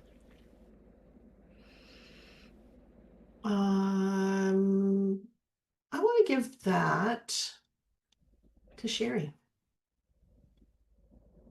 Hang on. There we go. As my dishes. I suppose you want me to unmute you. Thank you. All right, Colleen. I feel like everything for 2026 is lining you up for what you need. The question I have to ask though is, are you truly in alignment with every part of the book? There's something I'm feeling. It's like it might be on my page, that 60 to 70 page range, that you might be misaligned on something. I'm just feeling like there's something that you don't truly, authentically feel in alignment on that. So just go back to that and make sure that everything that you've written is something that's truly resting in your soul. So just sit with it, because it is about, we talked about truly being authentic, and it's truly putting everything out there that means huge value to you. So once you kind of have, I feel just like you're like, here's your path. You're just a little bit to the right of it. So you just need to step in. And once you've got that, like, holy crap, it's gonna fly. So you are gonna have some big changes. I feel like the fear bubble sitting kind of in your solar plexus area though. So you gotta let that go a little bit. Um, so that you can really feel where you're sitting authentically. Because once you've done that, yes, you're going to have some big changes personally and big changes professionally. And my question to you is, are you ready for them? Are you really, is this truly what you want? So answer that question too, because I think you're holding back a little bit as well on a couple of those areas. So once you kind of have that all in alignment, and that's going to take you within the next 6 weeks, not a whole lot of time. So get your shit together, girl. You got this. I'm rooting for you. Once you get all that pulled together, it's like you're jumping in, and yes, yes, yes is the answer. You are going. It's going to unfold the way that you want to. But the next 6 weeks are critical in really being real with yourself. Doesn't mean that what you're saying isn't right there. It's that you just got to just shift through and move a little bit in alignment, because sometimes you need to say what you truly believe in, not what you think someone else is going to want you to say. You've got this. It's so powerful. I can't wait to read. I want to read a pre-copy of it, please. Thanks, Colleen. Great. Thank you, Sherry. And here's a message, or here's a question for Marilyn from Robin Ryder. Hey, Robin. I'm very interested in growing medicinal herbs. Is this the right path for me to take at this time? Hey, Robin. Whoops, where are you? Have to escape here and try and find you. You know what? When I heard that, I just saw your guides jumping up and down, all excited. And there's something they're saying is, you've done this before. So if this is aligned with your passion right now, yes, go for it. If it truly feels exciting and good, go for it. Does that make sense? Great. Thanks, Marilyn. And another one for Sherry from Catherine. How do I prepare for the changes that are coming and not allow fear to stop me?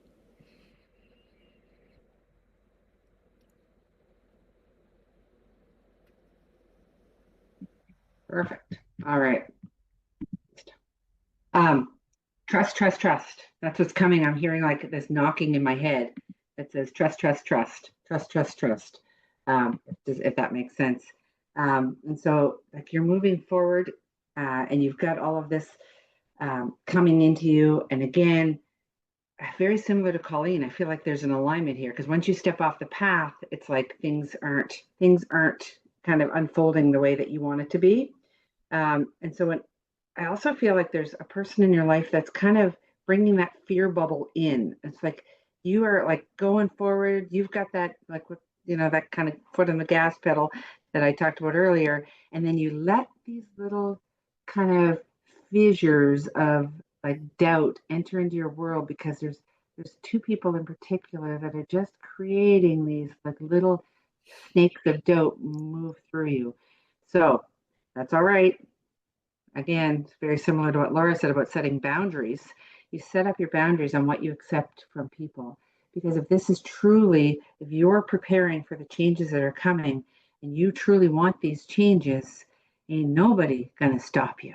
You got it? Ain't nobody gonna stop you. So if you let others and what they have to say, people are gonna say what they want to say anyways. But if this is truly in alignment what you want, it shouldn't matter. Like, you've got this beautiful soul that's ready to make changes and create greatness. And why would you let anybody else blow smoke up anywhere that's not going to be in alignment with what you say? I'm trying to watch my language, Anne. And so, Catherine, you've got this. You are strong, you are powerful, and you have got this ability. But these two people that are kind of creating off your path, just create some boundaries. You've got this. You have got a beautiful energy, and these changes are going to be good, and they're just what your heart has asked for and what your alignment and your soul is in alignment for. So I'm like, it's beautiful. All right. Thanks, Sherry. Sherry.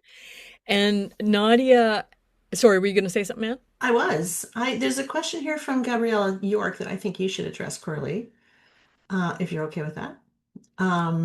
It says to anyone, I just had my dog Drake put to sleep this morning at around 11 Eastern time. He was 16 and a half years old. God bless him. A vet came to my house, which was so much easier for him, and my other pets were able to say goodbye.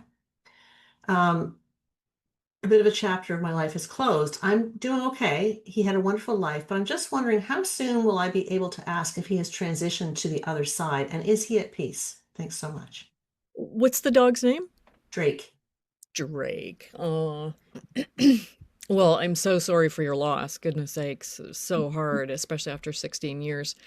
But yeah, sorry, I'm getting choked up because there's such amazing energy coming through from your dog. And Drake meant to be with you for all of the 16 years. I feel like you've had previous dogs, and if you have, that has been his incarnation with at least one of them as well. And he just loves your energy and wants to support you and love you and all that kind of stuff. And he will continue to be your spirit guide on the other side.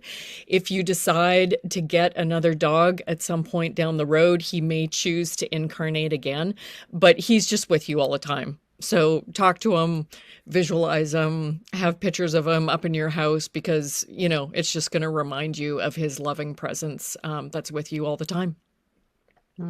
Beautiful. You okay? Goodness. You didn't see that coming, did you? Yeah, thanks, Anne. Well, and I was going to give myself one from Nadia. No. She said she's coming on May 19th. She's coming into her second Saturn return. Is there something more I need to work on? And girl, I know why you felt like you should address that question to me because I started my second Saturn return on April, and buckle up. It's so much fun. So here's what I've worked on and I think that this is what's going to resonate for you too. Boundaries, boundaries, boundaries, boundaries. You cannot be too clear on what's important to you and speak and communicate clearly. There's that Brené Brown thing that clarity is kind. Sometimes we feel like, oh, I should be a little mushy or maybe not really say that, or maybe they're psychic and know how I feel. No, be clear, set clear boundaries, and do that by spending time in the stillness like we did in my guided meditation and like what Laura was talking about. Spend that time. Doesn't have to be formal meditation, although if that works for you, go for it. Just spending that time. Where am I at? How do I feel? What emotions am I feeling around this particular situation or around this particular person? Do they feed my energy or do they drain me? Is this something I really want to do? Let's hold back from the automatic yes, and let's check in and see exactly what's going on. This is you building your soul sovereignty so that you can make use of all the juicy things that are going to happen this year. And this is going to set you up for the last stage of your life and our third Saturn return, if we're so lucky to get there, Nadia. Wow. That's a lot of information. What else we got going on here, Curly? Well, there was one that came through from Carrie for anyone on the panel. She says that sacred trust and surrendering that there will always be enough abundance has been a thing for her. So how I feel I have the trust, but have I truly surrendered? Oh, this is definitely from Maureen. There you go. Hang on. There you go. Okay, so man, I was listening to that and I was like, yeah, the surrendering part sucks. It That's does the indeed. word. You know what? Surrendering what I am learning about surrendering, because I have absolutely had to surrender so much over the past couple weeks with my launch, is really an act of self-love. For me, when I first hear the word surrendering, it's like, what did I lose? Like all of a sudden my mindset goes to, I must be bad. I had to give up, right?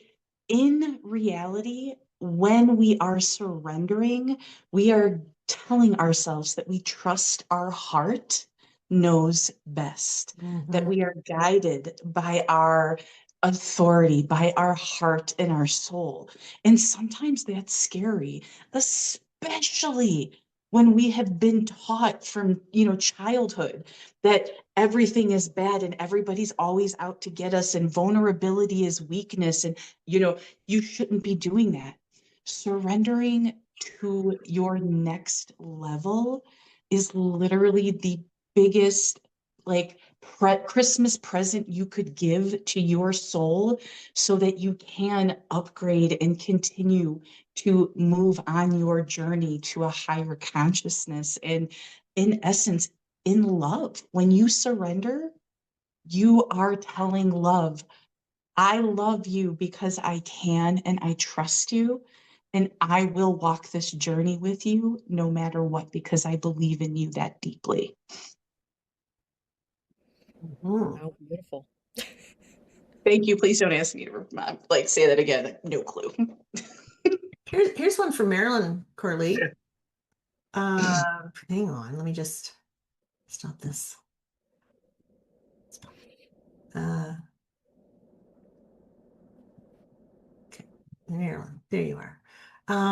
Holly Southern asks, I'm a life path 11, December 20th, 1995. How do I stop doubting my intuition?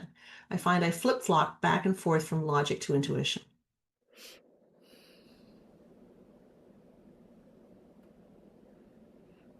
Oh, I'm sorry. I could unmute you, couldn't I? There we go. There we go. So how do you get more into your intuition? I think it goes back to what we've all been talking about with being more heart-centered. That ego, that mind, puts all those little fears in our head, say that little voice that you heard, no, it can't be right. It can't be me. And so some of what the theme today was also about trusting yourself, believing in yourself. And this year that intuition is going to grow. So allow it to do that. And so putting that ego aside, some of those thoughts are there to help us protect us. I think like Coralie was saying earlier, but it's having that discernment and just being open to more of those signs, those pieces of validation that's going to tell you that your intuition is right, going to help you trust it. So ask spirit for signs. I used to think that pennies on the floor were signs for my dad. And I was like, well, maybe they are, maybe they aren't. And then one day I said to him, come on, Dad, can you make it a little bit more than a penny? And I was thinking $10 would be nice. Well, he started showing me dimes all over the place because that was his sense of humor. So if we can ask spirit to give us a little bit of validation so that we can start trusting our intuition more, it's going to come. So that it's going to be this year. For me, they're reminding me for you that you're going to move into microwave moments, as I call them, is you're going to be talking and listening to your intuition so much that they're going to tell you how long to put the microwave on for by the end of the year. So just keep staying open, staying in your heart, saying thanks, ego, but I want to listen to my intuition and look for the signs, and that will help you. Amazing. Thanks, Marilyn. You're welcome. That's great. What else you got, Corley? Well, this one's for anyone on the panel. Holly is a Life Path 11. Her birthday is December 20th, 1995. And she asks, how do I stop doubting my intuition? I find I flip-flop back and forth from logic to intuition. And then she has a little bit more information. Her Chiron is in her first house. North Node is in Libra. So I find this can be challenging with boundaries. I'm working on them. I think our astrology girl is, hang on. Maureen, you're up. Hang on. I always forget the unmute portion.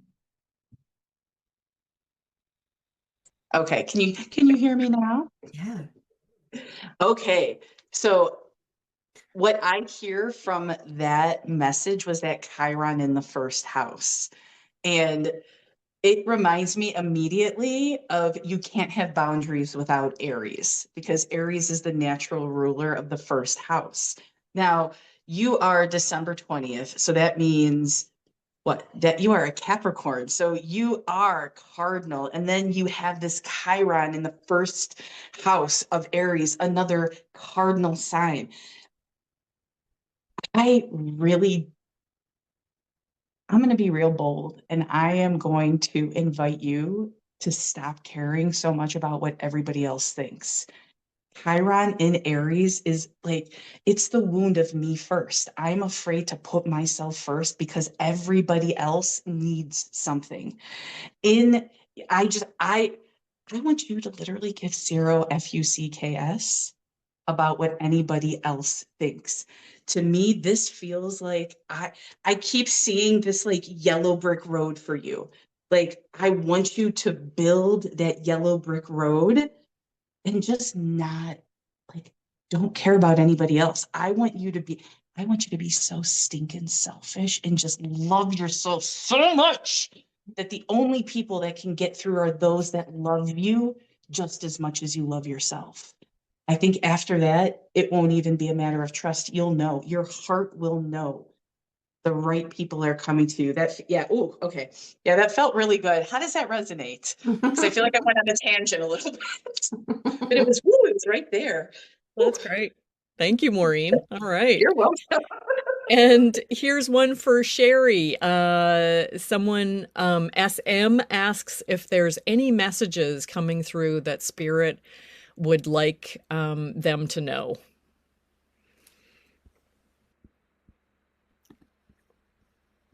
I must say, SM, as I was looking at that question before, as I saw it in the chat, my computer shut itself off, so I had to leave and come back. My candles behind me started going. I just had to blow them out. They were just going crazy. I'm like, what the hell? Okay, okay. Sometimes when when spirit thinks that maybe they're not getting the message through, and I'm like, I'm giving her her message, okay? So there's Love definitely your there's chats. and very powerful. It was like, huh, and a very powerful energy is just right there, and it's a female energy with, but not like a really flowery kind of overly loving female. Not that she doesn't love. It's just she's very particular, is what I'm feeling. That's a word that is coming to mind, and it's like she's extremely present, and there's a huge soul connection with you. So she's very much there, and she's saying it's you're playing small at something. She says, I'm here, I'm watching you, and you've got these things. You're playing a little bit small. You're back and forth. You're meant to make this change. You're procrastinating. You'd rather sit down on your couch and let it all ruminate in your head rather than take action on things. Or you'll do a step back, you'll do two steps forward, you'll go back, you'll go forth. She's saying, I'm watching you do this. I'm watching you do this. And it's like, you already know they need to change and you already hear her. That's what she says. She already hears me. So I don't, so she needed in a big way to show me that you're already extremely powerful in what you know and what you can feel. You're not trusting what she's telling you. There is a change coming for you. And she really is excited about that. And she's like, I'm like a fist pump going in the air, like there is a change coming. Um, but she's asked you to pay attention. Pay attention because you're missing out on some of the presentness of it. You're not really always present in what you're doing. So pay attention to the presentness. But she also says there's something with music between the two of you. There's something in a song that she sends you, and it's like you're you're not.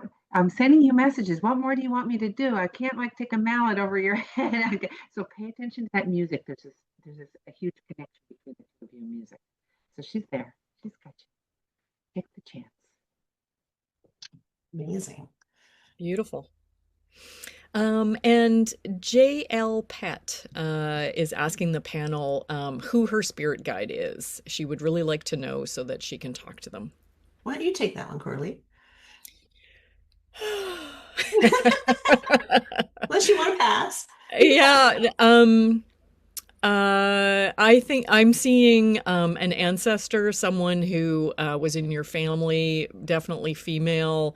Maybe you had aunt, grandmother, great grandmother who you knew and had some kind of a connection with, and she's with you. And there's a lot of stuff going on through your lineage and through your ancestry, and some patterns and old stuff that you're being the cycle breaker on. And so she's with you and supporting you with that because she really wants to see it end, because she had to put up with it, but then also wasn't able to end it herself. So she helped push it forward, and so she's seriously cheering you on and really wanting to see you succeed at this, because you've already done so much work, and keep going. She's given you a rah rah rah. Hopefully that's helpful. That sounds great. There's a message from David Parsons, and this one is for Sherry. Are there any messages for me or my family? Just 1 second.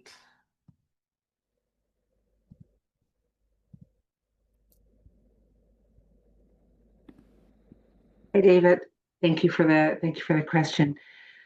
I've got kind of like some chaos.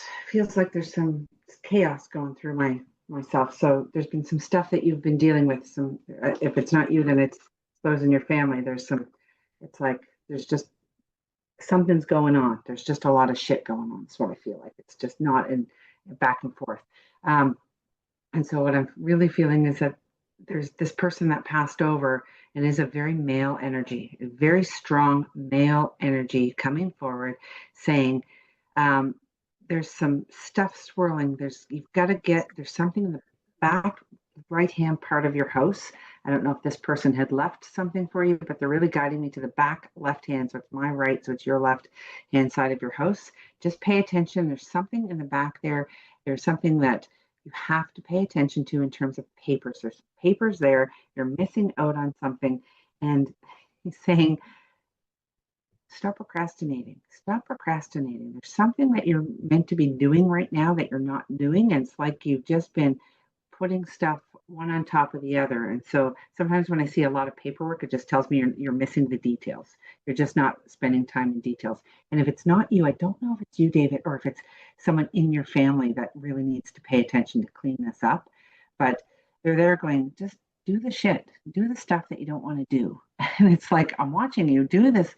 And it's like, time. Time is really important as well. So you have a very limited time to get this done. So take the effort over the next, you have between now and February 13th, which is not a very significant amount of time. And so it's saying clean up the stuff that is kind of causing some chaos in your family.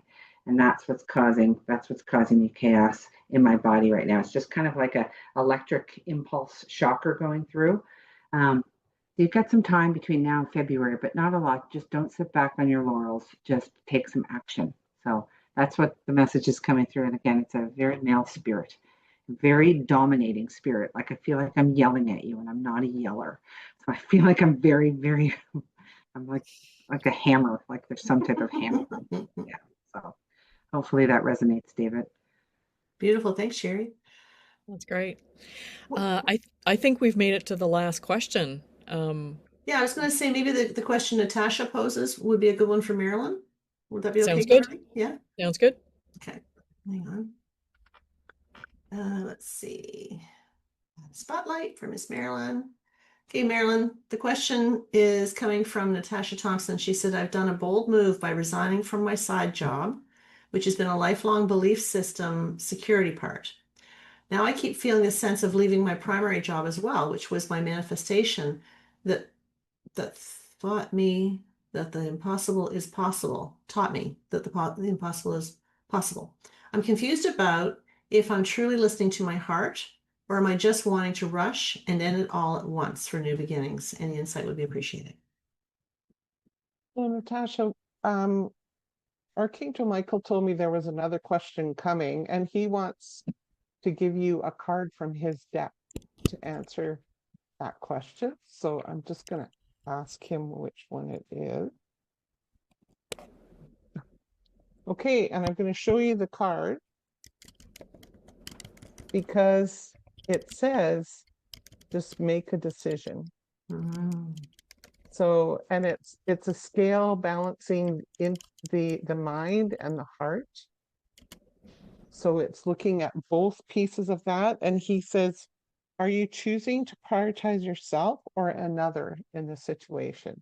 So, you know, the discussion today about being more centered on ourselves and what we need, our boundaries, etc., or are we focusing on that external noise and what other people expect of ourselves? So when you're making that decision, what's best for you, he's saying, and he's saying, accept divine guidance, pointing you towards your own joy because you deserve it.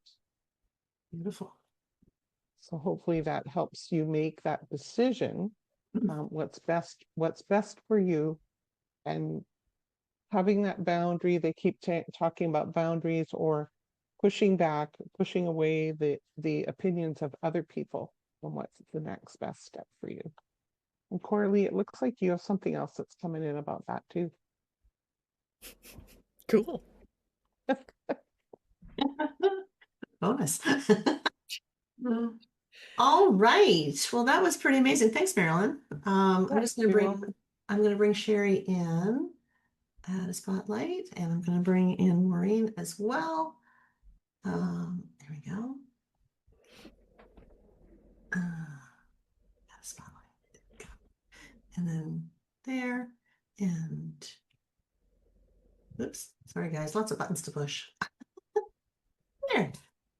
Wow, that's a lot of information that you guys have shared this afternoon. I want to thank each and every one of you, particularly Carly, for always being my engineer.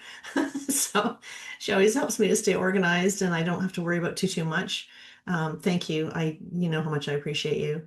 And Marilyn, thank you so much for being here and always being the amazing angelic guide for us. Your words of wisdom are always so grounding. There's just something about you that causes us, all of us, to feel so amazingly grounded. So thank you for that. Really appreciate it. Sherry, you killed it today. Thank you so much for being here. This is your first go at doing this event with us. I sure hope you'll appreciate it as much as we did. And I hope that you'll consider coming back next year because we'd love to have you. Honored. Thank you. Absolutely. Thank you. Maureen, you rock star down there. Given the hellishly busy week or a few weeks you've had, I get it. The launch week is, we have to recover from that. And you're still here. You're still doing it. You're still making the contribution. Love you tons. You know that. And all the best with your Soul Star mapping. It sounds very exciting. You guys all need to check out the resource page. I'll have it updated. Maureen's going to send me a link this afternoon to the slideshow, so I will add that. And you guys will get in there and you can meet them all. Every one of these people do kick-ass readings, okay? So please, amongst many other things, but please do check them out. They've given of their time this afternoon. I really hope that you would support them in return. And they've all got, calendars and stuff that you can go to and book your stuff and whatever. So there's discounts there. There's all kinds of good stuff. So, and once I get the video edited, I will make sure that it gets up there and you have the link to that as well. So if the speakers could stay on just for a second, that would be amazing. But we're going to say thank you so much for everybody attending this year. This was a record number of people. I think we all are a little bit better prepared going into 2026. And that's what we do. We just love to keep you guys informed. So thank you so much for being here. Love you. Thank you guys. Take See ya. care. Thank you.